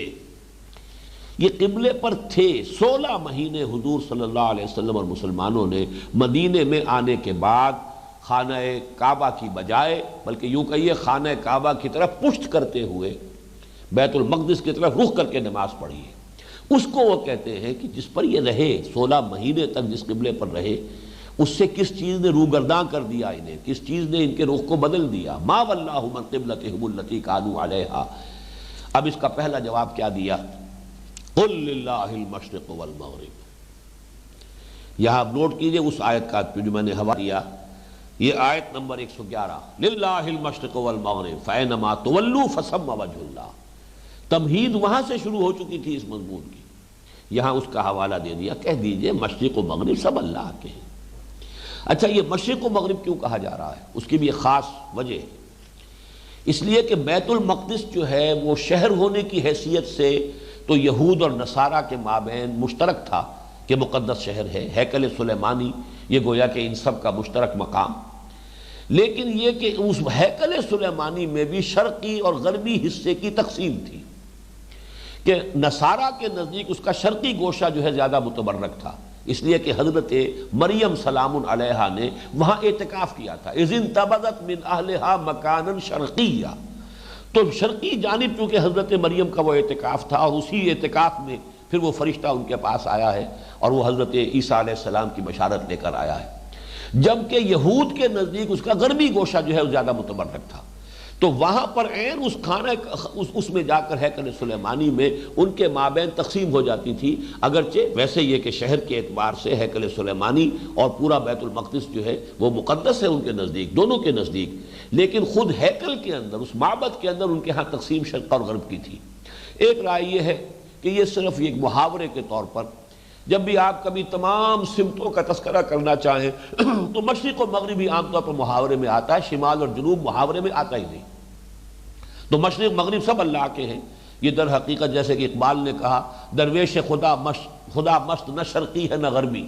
تو شرق اور غرب جو ہے محاورے میں در حقیقت تمام سمتوں کے احاطے کے لیے آتا ہے. ایک رائے یہ ہے کہ اس وجہ سے یہاں لفظ مشرق اور مغرب آیا ہے. بہرحال اس آیت کے حوالے سے بات کی گئی کہ اصل میں وہی بات کہ سخن شناس نہیں دل برا خطا ایجاز. تم اصل میں سمجھتے نہیں، اللہ تعالیٰ ہے مسجود، سجدہ تو اسے کرنا ہے، اور اللہ تعالیٰ کسی سمت میں محدود نہیں. تمام سمتیں اللہ کی ہیں. اللہ کی ذات مطلق ہے،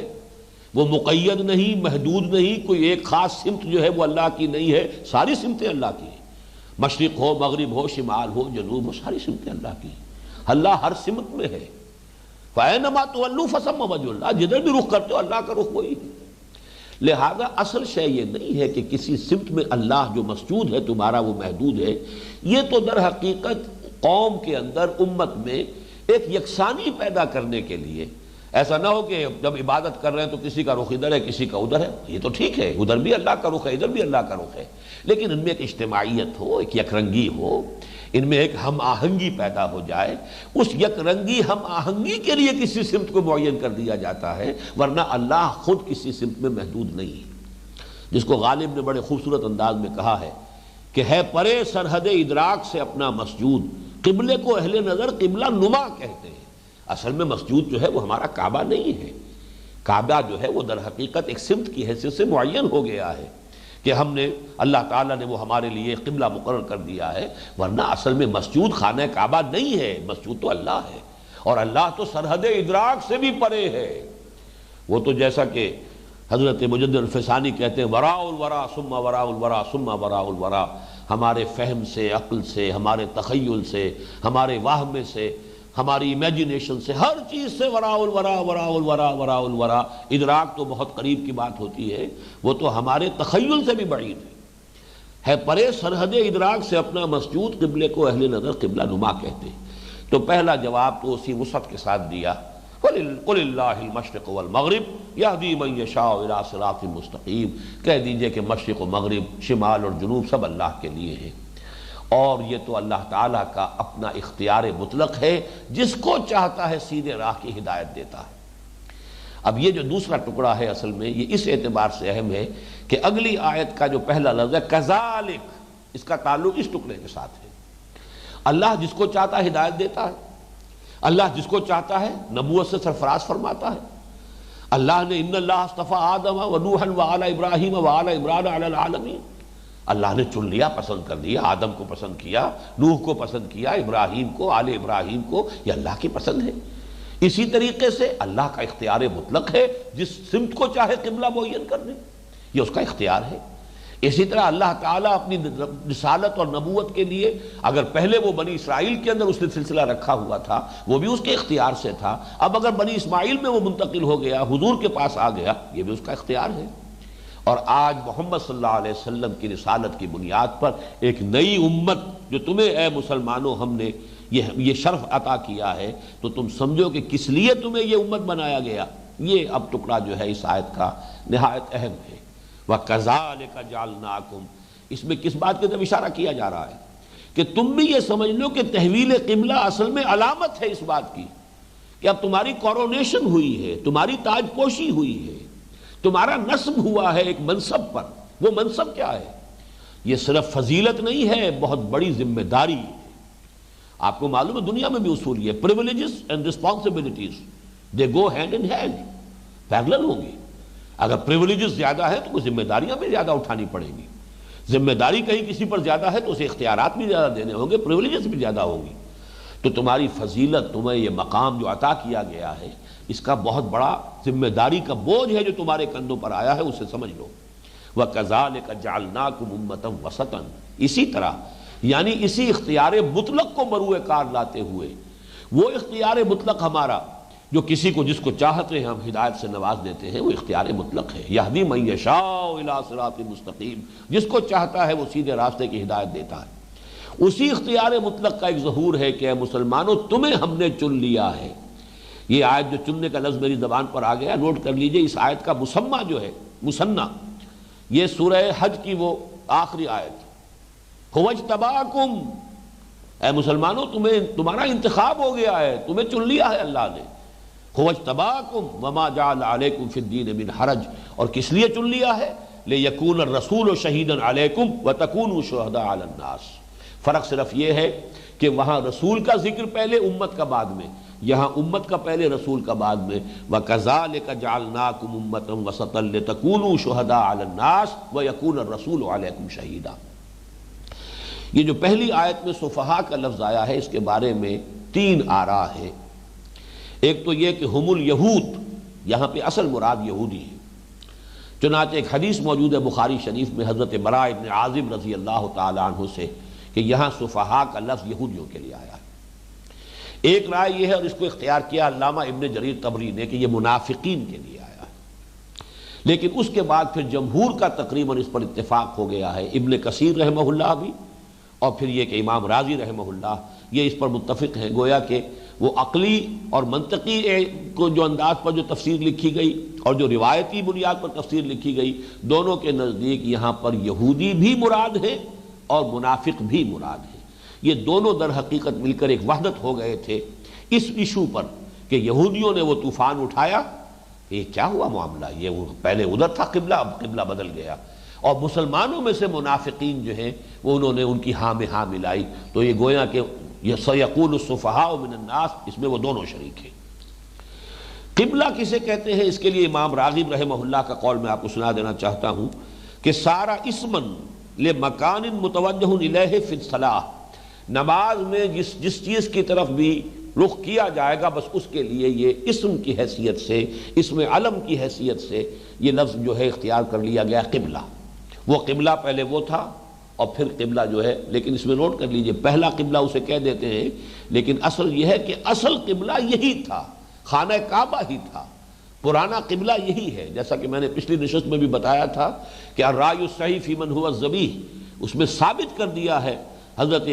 مولانا فراہی رحمۃ اللہ علیہ نے کہ خود یہود کا قبلہ خود یہ خانہ کعبہ تھا،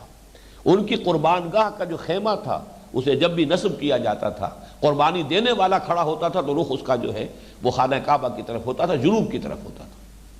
اور جیسے کہ حضرت موسیٰ کے تذکرے میں آتا ہے سورہ ہود میں غالباً، وَاجْعَلُوا بُيُوتَكُمْ قِبْلَةً، اپنے گھر قبلہ رخ بناؤ۔ حضرت موسیٰ کے زمانے میں قبلہ کون سا تھا؟ بیت المقدس کا تو کوئی وجود ہی نہیں۔ بیت المقدس تو 300-400 سال کے بعد حضرت سلیمان علیہ السلام کے زمانے میں تعمیر ہوگا، ہیکل اس وقت تعمیر ہوگا، بلکہ شہر بھی آباد ہوا ہے اس وقت ان کے زمانے میں، اس وقت تک شہر ہی موجود نہیں تھا۔ تو وَاجْعَلُوا بُيُوتَكُمْ قِبْلَةً، حضرت موسیٰ کو اللہ تعالیٰ کی طرف سے حکم آ رہا ہے، اور حضرت موسیٰ اپنی قوم سے کہہ رہے ہیں کہ ہم دبے ہوئے ہیں، آل فرعون نے ہمیں دبایا ہوا ہے، ہم اپنا کوئی مرکز تو نہیں بنا سکتے، یہاں مساجد نہیں بنا سکتے، معبد نہیں بنا سکتے، لیکن ایسا کرو کہ اپنے گھروں ہی کو قبلہ رخ بنا لو تاکہ تم وہاں پر نماز قائم کر سکو۔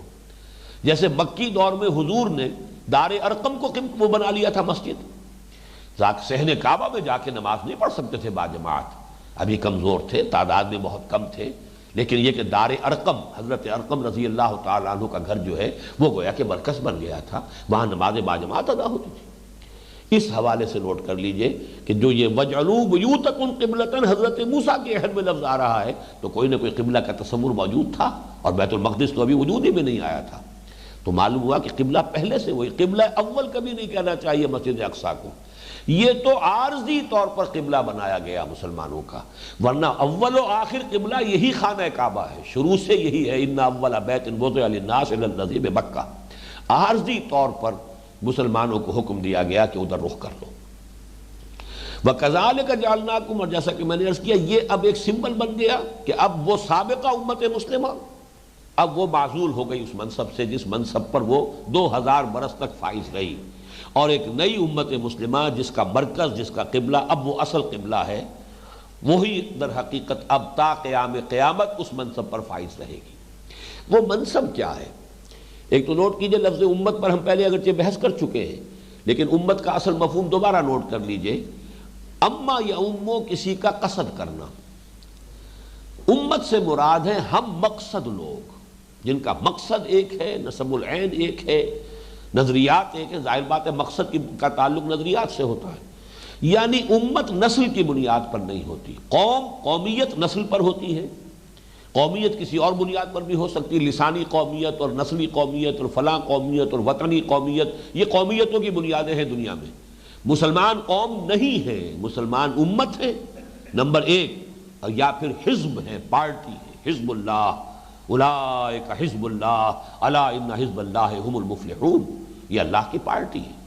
تو مسلمانوں کے لیے تو لفظ آیا ہے یا تو پارٹی، اور زیادہ کثرت سے جو لفظ آیا امت، امت ہم مقصد لوگ جن کا ایک ہی گول ہے، ایک ہی نسب العین ہے، ایک ہی مقصد ہے، اور مقصد اور گول اور نسب العین جو ہے ظاہر بات ہے کہ وہ نظریات کی بنیاد پر ہے، تو یہ ایمان کی بنیاد پر ہم مقصد لوگوں کا ایک گروہ ہے کہ جس کا نام امت ہے۔ وَكَذَلِكَ جَعَلْنَاكُمْ، اپنے اسی اختیار خصوصی کی بنیاد پر اے مسلمانوں ہم نے تمہیں بنا دیا ہے امت وسط۔ وسط کہتے ہیں درمیانی شے، اور یہ اکثر اس کا اجماع ہے اس بات پر کہ اس سے مراد ہے خیر، اچھی امت، اس لیے کہ ایکسٹریمز جو ہیں، افراط و تفریط، یہ بہرحال کبھی بھی دنیا میں پسندیدہ چیز نہیں ہوتی، درمیانی راہ، معتدل راہ، درمیانی راہ ہی بہترین راہ ہوتی، اس اعتبار سے امت وسط۔ لیکن اس کے اندر ایک اور معنویت بھی ہے کہ در حقیقت یہ اب لنک ہے امت آخری رسول اور پوری نوع انسانی کے مابین، اس لیے کہ سلسلہ رسالت ختم ہو گیا محمد الرسول اللہ صلی اللہ علیہ وسلم پر، لیکن آپ رسول ہیں تمام نوع انسانی کے لیے تا قیام قیامت۔ حضور کے اور تمام انسانوں کے مابین اب لنک جو ہے، جوڑنے والا لنک، وہ در حقیقت یہ امت مسلمہ ہے۔ اس لیے اس کے یہ معنی لیے جائیں امت وسط کے، اور چونکہ سورہ آل عمران میں جو آیت آئی ہے اس کی ہم مضمون، کنتم خیر امت اخرجت للناس تأمرون بالمعروف وتنہون عن المنکر وتؤمنون باللہ، اس سے اس کو دلیل جو ہے اس کو تقویت پہنچتی ہے کہ یہاں خیر امت ہی مراد ہے، تمہیں ہم نے بہترین امت بنا دیا۔ لیکن اس معنویت کو نظر انداز نہ کیجئے کہ اب یہ امت لنک ہے، ایڈیشنل لنک، اس لیے کہ حضور سے پہلے اور حضور کے زمانے تک نبوت کی دو لنکس تھی رسالت کی، اللہ یصطفی من الملائکۃ رسلا ومن الناس، رسول ملک، رسول بشر۔ رسول ملک نے پیغام حاصل کیا اللہ سے، پہنچایا رسول بشر کو، رسول بشر نے پہنچا دیا اپنے ہم جنس ہم نوع لوگ جو ہے انہیں پہنچا دیا۔ دو ہی لنکس تھی، اب ایک اور رسول آ گئے، پھر وہی دو لنکس ہیں، پھر وہ رسول ملک، رسول بشر، اللہ یصطفی من الملائکۃ رسلا ومن الناس۔ لیکن جب نبوت اور رسالت ختم ہو گئی محمد الرسول اللہ صلی اللہ علیہ وسلم پر، اب ایک تیسری لنک ہے اس میں، اس سلسلہ رسالت میں ایک تھرڈ لنک کی حیثیت سے اب یہ امت محمد صلی اللہ علیہ وسلم ٹانک دی گئی، تو اب گویا کہ واسطہ ہے یہ امت، یہ واسطہ ہے حضور کے اور تمام نوع انسانی کے مابین۔ اس کے بعد کے الفاظ جو ہیں وہ بہت اہم ہیں، لِتَكُونُوا شُهَدَاءَ عَلَى النَّاسِ وَيَكُونَ الرَّسُولُ عَلَيْكُمْ شَهِيدًا، تاکہ تم بن جاؤ گواہ لوگوں پر یا لوگوں کے خلاف، اور رسول بنے گواہ تم پر یا تمہارے خلاف۔ یہ ذرا میں خاص طور پہ زور دے کر خلاف کا لفظ کہا ہے تاکہ کچھ حضرات جن کے علم میں یہ بات پہلے نہیں آئی ہے وہ چونک جائیں کہ یہ کیا ترجمہ میں کر رہا ہوں، لیکن اس کے لیے اب میں تجھے چند چیزیں چاہتا ہوں کہ اس لفظ کی چونکہ بڑی شدید اہمیت ہے اس کی، اور یہ قرآن مجید کے فلسفہ اور حکمت کی اہم بنیادی اصطلاحات میں سے ایک اصطلاح ہے، لہذا اس کی اصل حقیقت کو سمجھیے۔ شہد یشہدو کے معنی عربی زبان میں ہے موجود ہونا، شاہد وہ ہے جو موجود ہے، اور دیکھنے والے کے معنی میں بھی ہے پھر جو ہے وہ دیکھ رہا ہے، جو موجود ہے وہ دیکھ رہا ہے۔ شہد یشہدو یہ ہے موجودگی، یہ ہے اس کا اصل مفہوم، شاہد وہ ہے جو موجود ہے، لیکن اس پر اضافی مفہوم پیدا ہوا نمبر ایک گواہی کا، اس لیے کہ گواہی اسی کی معتبر ہے جو موجود ہو کسی وقوعے کے وقت، اسی لیے کہتے ہیں چشمدید گواہ ہوں، میں موجود تھا وہاں، میں گواہ ہوں، تو گواہی کی بنیاد موجودگی ہے، لہذا گواہی کے معنی میں بھی یہ لفظ آیا، اور دوسرا اس کا اضافی مفہوم پیدا ہوا مدد کا، مدد بھی وہی کر سکتا ہے جو موجود ہو، آپ کا بڑے سے بڑا بہی خواہ ہے، مخلص ہے، دوست ہے، حامی ہے، مددگار ہے، لیکن وہ موجود ہی نہیں ہے تو کیسے مدد کرے گا؟ موجودگی ہی بنیاد ہے مدد کرنے کی، اس لیے بھی یہ لفظ آیا ہے مدد کے معنی میں بھی۔ وَادْعُوا شُهَدَاءَكُم مِّن دُونِ اللَّهِ إِن كُنتُمْ صَادِقِينَ، تیسرے رکوع میں جہاں چیلنج کیا گیا وَإِن كُنتُمْ فِي رَيْبٍ مِّمَّا نَزَّلْنَا عَلَىٰ عَبْدِنَا، اگر تمہیں کوئی شک ہے اس قرآن کے بارے میں جو ہم نے اپنے بندے پر نازل فرمایا ہے، اگر تمہیں شک ہے کہ یہ محمد کا اپنا کلام ہے یا اللہ کا کلام نہیں ہے، فَأْتُوا بِسُورَةٍ مِّن مِّثْلِهِ، تو لے آؤ کوئی ایسی اس جیسی ایک صورت بنا کر تصنیف کر کے لے آؤ۔ وَادْعُوا شُهَدَاءَكُم مِّن دُونِ اللَّهِ، بلا لو، پکار لو، جمع کر لو اپنے سارے مددگاروں کو اللہ کے سوا۔ تو یہاں ظاہر بات ہے کہ گواہوں کا تو لفظ آ ہی نہیں سکتا، یہاں پر مددگار کا لفظ آئے گا، اور میرے نزدیک سورہ فتح کی جو آخری سے پہلی آیت ہے اس میں بھی یہ لفظ اسی معنی میں آیا ہے، هُوَ الَّذِي أَرْسَلَ رَسُولَهُ بِالْهُدَىٰ وَدِينِ الْحَقِّ لِيُظْهِرَهُ عَلَى الدِّينِ كُلِّهِ وَكَفَىٰ بِاللَّهِ شَهِيدًا، وہی اللہ جس نے بھیجا اپنے رسول کو صلی اللہ علیہ وسلم الہدا اور دین حق دے کر تاکہ غالب کرے اسے کل کے کل دین پر، اور کافی اللہ بطور مددگار، اللہ کی مدد کفایت کرے گی، اللہ تعالیٰ ان کو اس مشن کی تکمیل میں مدد دے گا، کافی ہے، کوئی اور مدد کرنے والا ہو یا نہ ہو، جیسے کہ ہم نے پچھلے درس میں پڑھا فَسَيَكْفِيكَهُمُ اللَّهُ وَهُوَ السَّمِيعُ الْعَلِيمُ، اے نبی آپ کے لیے اللہ کافی ہے،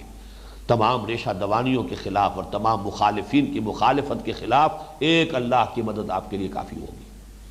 تو شہداء کے اب دو معنی ہو گئے، گواہ اور شہداء کے معنی مددگار۔ اب یہاں سے آئیے، جب گواہی کے معنی میں یہ لفظ آئے گا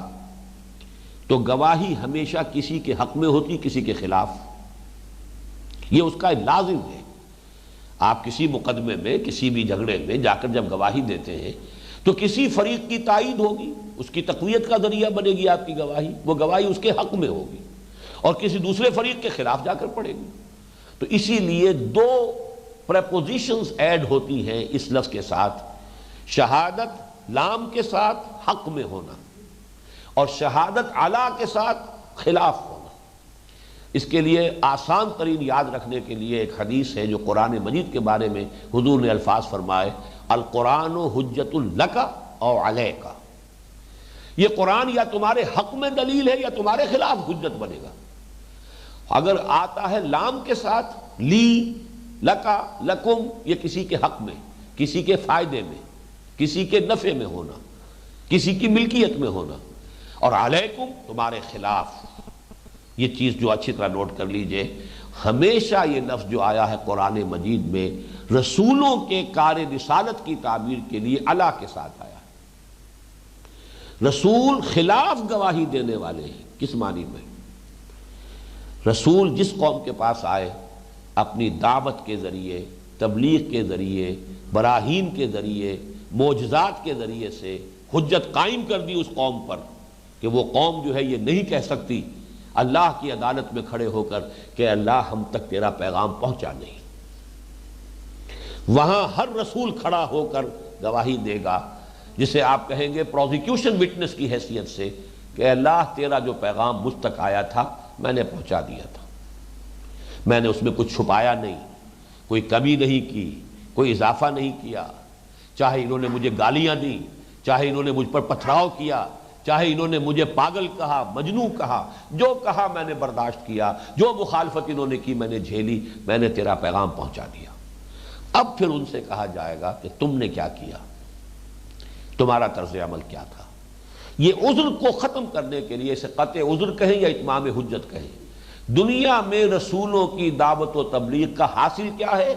قوم پر اتمام حجت کر دینا، ان کے عذر اس کا خاتمہ کر دینا کہ کوئی عذر پیش نہ کر سکے. جسے آپ کہتے ہیں پلیڈ، اگنورنس کو آپ پلیڈ اپنی بنیاد بنا لیتے ہیں کہ صاحب ہمیں علم نہیں تھا. تو دنیا کے اندر تو عدالت کے اندر یہ اگنورنس جو ہے یہ کوئی ایکسکیوز نہیں بنتا، قیامت کے اندر یہ ایکسکیوز بنے گا. لیکن یہ ایکسکیوز ختم ہو جاتا ہے جبکہ بات پہنچا دی گئی ہو. رسول نے جب بات پہنچا دی اور پہنچانے کا حق ادا کر دیا تو اب ایکسکیوز ختم ہو گیا.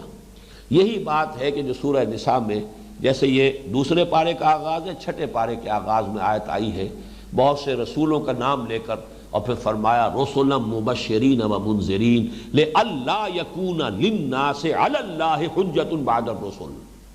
ہم نے اپنے رسولوں کو مبشر اور نذیر بنا کر بھیجا تاکہ رسولوں کی آمد کے بعد لوگوں کے پاس اللہ کے مقابلے میں کوئی عذر نہ رہ جائے کہ اللہ ہم تک تو بات پہنچی نہیں، تیرا پیغام آیا نہیں، ہمیں کسی نے بتایا نہیں کہ یہ شے حرام ہے، ہمیں کسی نے بتایا نہیں کہ یہ راستہ غلط ہے، ہمیں ہمارا مواخذہ کس بنیاد پر، ہمیں سزا کس بات کی.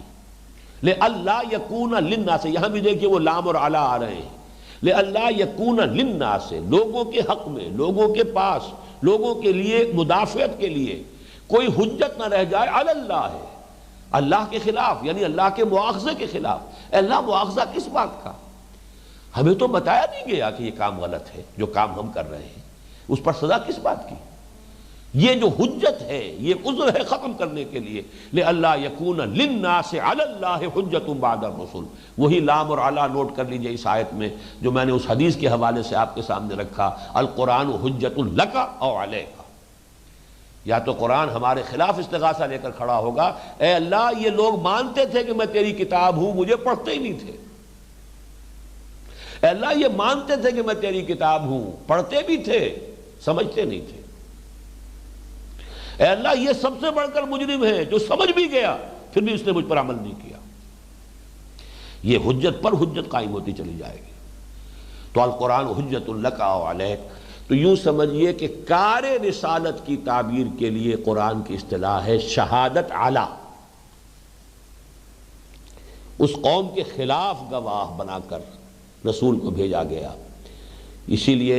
سورہ مزمل میں فرمایا انا ارسلنا الیکم رسولا شاہدا علیکم کما ارسلنا الی فرعون رسولا. دیکھو اے قریش، دیکھو اے عرب کے لوگوں، بھیج دیا ہے ہم نے تمہارے پاس ایک رسول تم ہی میں سے، تم پر یا تمہارے خلاف گواہ بنا کر، جیسے کہ ہم نے فرعون کی طرف ایک رسول کو بھیجا تھا. فعصا فرعون الرسول فاخذناہ اخذا وبیلا فکیف تتقون ان کفرتم یوما یجعل الولدان شیبا. تو فرعون نے رسول کی نافرمانی کی، ہم نے اسے پکڑا، وبال والا پکڑنا. تو تم کیسے بچو گے اگر تم نے بھی وہی روش اختیار کی؟ تم بھی ہماری پکڑ میں آؤ گے. تو یہ شہادت حق، شہادت علی الناس، کار رسالت کی ادائیگی کے لیے قرآن حکیم کی بنیادی اصطلاح ہے. اور اب ظاہر بات ہے کہ رسول صلی اللہ علیہ وسلم پر نبوت اور رسالت کے ختم ہونے کے بعد اس کار رسالت کی ذمہ داری ہے جو امت کے کندھوں پر آ گئی ہے. اب تمہیں پہنچانا ہے اللہ کا دین پوری نوع انسانی تک. اس لیے کہ محمد صلی اللہ علیہ وسلم کسی ایک قوم کے لیے، کسی ایک ملک کے لیے مبعوث نہیں ہوئے تھے، پوری نوع انسانی کے لیے. وما ارسلناک الا کافۃ للناس بشیرا ونذیرا. آپ نے بنفس نفیس اتمام حجت کا حق ادا کیا صرف اہل عرب تک. اگرچہ دعوت آپ کی پہنچ گئی ہرقل کے پاس بھی اور کسریٰ کے پاس بھی اور مقوقس کے پاس بھی، لیکن یہ تو اتمام حجت نہیں اس کو کہیں گے آپ. ایران کے کروڑوں انسان ہوں گے اس وقت جنہیں ابھی پتہ بھی نہیں چلا کہ محمد نام کا کوئی رسول جو عرب کے اندر جو ہے مبعوث ہوا ہے صلی اللہ علیہ وسلم. تو صرف کسریٰ کے نام ایک خط سے پوری قوم کے اوپر تو حجت قائم نہیں ہو گئی. صرف ہرقل کے نام ایک خط سے کتنی عظیم سلطنت روما تھی، تو سلطنت روما کے ہر فرد کے اوپر حجت تو قائم نہیں ہو گئی. جزیرہ نماء عرب کے کل کتنے لوگ ہوں گے؟ آج ساری آبادی 1 کروڑ سے زیادہ نہیں. میں سمجھتا ہوں کہ اس وقت پوری آبادی صرف لاکھوں کے اندر چند لاکھ آدمی ہوں گے پورے جزیرہ نماء عرب میں. 23 برس کی محنت شاقہ کے نتیجے میں حجت قائم ہوئی ہے صرف چند لاکھ لوگوں پر. ابھی تو کروڑوں جو ہے نسل آدم کے افراد دنیا میں موجود ہیں، ان تک یہ کون حجت قائم کرے گا؟ ان تک کون یہ دعوت پہنچائے گا؟ یہ وہ بات ہے جو خطبہ حجۃ الوداع میں حضور نے واضح کر دی. آپ نے جو بھی 1.25 لاکھ کا مجمع تھا سوال کیا ان سے، الا هل بلغت، لوگوں دیکھو میں نے پہنچا دیا کہ نہیں پہنچا دیا؟ پوری قوم نے کہا انا نشهد انک قد بلغت وادیت ونصحت، ہم گواہ ہیں آپ نے حق تبلیغ ادا کر دیا، حق نصیحت ادا کر دیا، حق امانت ادا کر دیا. 3 مرتبہ آپ نے سوال کیا، 3 مرتبہ پورے مجمع نے ایک آواز میں جواب دیا. پھر آپ نے نگاہ اٹھائی آسمان کی طرف، انگشت شہادت سے اشارہ کیا، اللہم اشہد اللہم اشہد اللہم اشہد، اے اللہ تو بھی گواہ رہے، یہ مان رہے ہیں کہ میں نے تیرا دین ان تک پہنچا دیا. پھر آپ نے فرمایا اب یہ ہے وہ ٹکڑا، اس آیت کا یہ ٹکڑا جو ہے اس کی شرح، فَلْيُبَلِّغِ الشَّاهِدُ الْغَائِبُ، اب لفظ شاہد بھی آ گیا یہاں. اب پہنچائیں وہ جو یہاں ہیں ان کو جو یہاں نہیں ہے. یہ بوجھ میرے کندھے سے اتر کر تمہارے کندھوں پر آ گیا. میری بعثت پوری نوع انسانی کے لیے تھی. یہ منصب ہے جو تمہیں عطا ہوا ہے. یہ منصب جہاں ایک بہت بڑی فضیلت ہے، جیسے محمد رسول اللہ صلی اللہ علیہ وسلم کے لیے منصب نبوت و رسالت کتنی بڑی فضیلت ہے، لیکن اس فضیلت کا جو ظہور ہوا دنیا میں، ایک ایک لمحہ محنت میں، مشقت میں، کیسی کیسی سختیاں جھیلی ہیں. کوئی پاگل کہہ رہا ہے، کوئی مجنون کہہ رہا ہے، کوئی شاعر کہہ رہا ہے، کوئی ساحر کہہ رہا ہے. ابتدائی چند سالوں میں یہ وربل پرسیکیوشن جو ہے، زبانی کوفت اور ایذا رسانی ہو رہی ہے. پھر یہ کہ فزیکل اسالٹس بھی ہوئے ہیں. آپ کی نگاہوں کے سامنے آپ کے جو بھی وفادار مسلمان تھے جس طرح ستایا جا رہا ہے، جس طرح کوڑے لگائے جا رہے ہیں، جس طرح زمین پر انہیں حیوانوں کی لاشوں کی طرح، جانوروں کی لاشوں کی طرح گھسیٹا جا رہا ہے. آخر اس سے کتنا صدمہ پہنچتا ہوگا حضور کو صلی اللہ علیہ وسلم. میرا نام لیوا، میرا جانثار بلال، آج اس کے ساتھ یہ ہوا ہے. آج خباب کے ساتھ یہ ہوا ہے، دیکھتے ہوئے انگاروں پر لٹا لیا گیا. آج یاسر اور ان کی اہلیہ سمیہ ذبح کر دیے گئے، قتل کر دیے گئے. تو کیا کوفت اور صدمہ حضور کو نہیں ہو رہا؟ پھر آپ کے قریب ترین، عزیز ترین آپ کے جو صحابی تھے، جن میں کہ میں سمجھتا ہوں کہ قریب اقربا میں قریب ترین اور عزیز ترین حضرت حمزہ رضی اللہ تعالی، کئی رشتے ہیں، دوہرے تیرے رشتے، خالہ زاد بھائی، دودھ شریک بھائی، اور دودھ شریک بھائی عرب میں تقریباً حقیقی بھائی کے برابر ہوتا تھا. اور چچا اور بھتیجے کا رشتہ تو سب کو معلوم ہے. دودھ شریک بھائی ہونا، خالہ زاد بھائی ہونے کا رشتہ معلوم نہیں ہے لوگوں کو. 13 رشتے تھے. پھر اسد اللہ و اسد رسول ہی، بچپن سے ساتھ کھیلے ہوئے ہم جولی، ہم عمر. لیکن یہ کہ ان کی لاش آئی ہے، آپ کو معلوم ہے، مسلح کیا ہوا ہے، ناک کاٹی گئی، کان کاٹے گئے، پیٹ چاک کر کے کلیجہ چبایا گیا. یہ سختیاں جھیلی ہیں محمد نے. کئی دن کے فاقے آ رہے ہیں، کئی دن تک چولہے میں آگ نہیں جل رہی ہے. تو فضیلت اپنی جگہ ہے، لیکن اس فضیلت کا جو ظہور عالم واقعہ میں دنیا میں ہوا ہے وہ تو ان شکلوں میں ہوا ہے. مسلسل محنت ہے، مشقت ہے، کوفت ہے، ایذا رسانی ہے، تکلیف ہے، یہ سب کچھ ہوا ہے. اور اپنوں کے ہاتھوں تکلیف.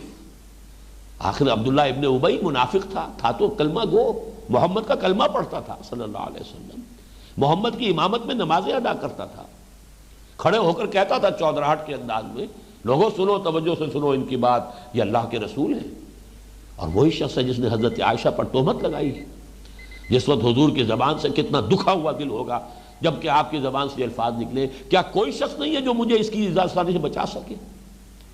میرے گھر والوں کے بارے میں جو یہ تہمت لگائی جا رہی ہے، یہ سب کچھ جھیلنا پڑا ہے محمد رسول اللہ صلی اللہ علیہ وسلم. تو سب یہی بات ہے جو سمجھنے کی ہے. اے مسلمانوں، تم اس سے صرف منصب نہ سمجھ بیٹھنا. یہی وجہ ہے ایک رکوع بعد جب مسلمانوں سے اب خطاب شروع ہوگا، وہ کیا ہے؟ پہلا خطاب براہ راست، یا ایھا الذین آمنوا استعینوا بالصبر والصلاۃ. بڑا کٹھن مرحلہ ہے، ہوشدار کے رہبر دم تیغ قدم را، بڑی بھاری ذمہ داری کا بوجھ تمہارے کندھوں پر آیا ہے۔ تاج پوشی تو ہوئی ہے، لیکن یہ جو ہے کانٹوں بھرا تاج ہے جو تمہارے سروں پر رکھا گیا ہے۔ تاج تو ہے یہ، لیکن یہ کانٹوں کا تاج ہے۔ حضرت مسیح کو کانٹوں کا تاج پہنایا گیا تھا، جو بھی حضرت مسیح تھے یا جو بھی جن کو مسیح سمجھا گیا، کانٹوں کا تاج پہنایا گیا تھا۔ حضور صلی اللہ علیہ وسلم کے راستے میں کانٹے بچھائے گئے، تو یہ تو ہو رہا آیا۔ وَكَذَلِكَ جَعَلْنَاكُمْ أُمَّةً وَسَطًا لِتَكُونُوا شُهَدَاءَ عَلَى النَّاسِ وَيَكُونَ الرَّسُولُ عَلَيْكُمْ شَهِيدًا۔ اب اس کا جو ہے نتیجہ منطقی وہ کیا ہے؟ اگر رسول کوتاہی کرے بات کے پہنچانے میں،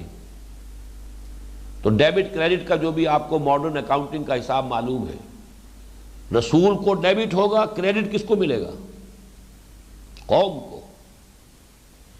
یہی وجہ ہے، ایک ہی تاریخ ہے تمام انبیاء کی اور رسولوں کی تاریخ میں، ایک ہی مثال ہے حضرت یونس علیہ السلام کی۔ قوم کے اوپر عذاب کے آثار شروع ہو گئے، قوم نے توبہ کی، عذاب ٹل گیا۔ کیوں ٹل گیا؟ کہ حضرت یونس نے غلطی کی تھی، اللہ کی واضح اجازت آنے سے پہلے قوم کو چھوڑ کر چلے گئے تھے۔ ان کا ڈیبٹ ہے جو کریڈٹ بنا ہے قوم کے لیے، اس کی وجہ سے رعایت مل گئی ہے قوم کو۔ انہیں مچھلی کے پیٹ میں پہنچایا ہے،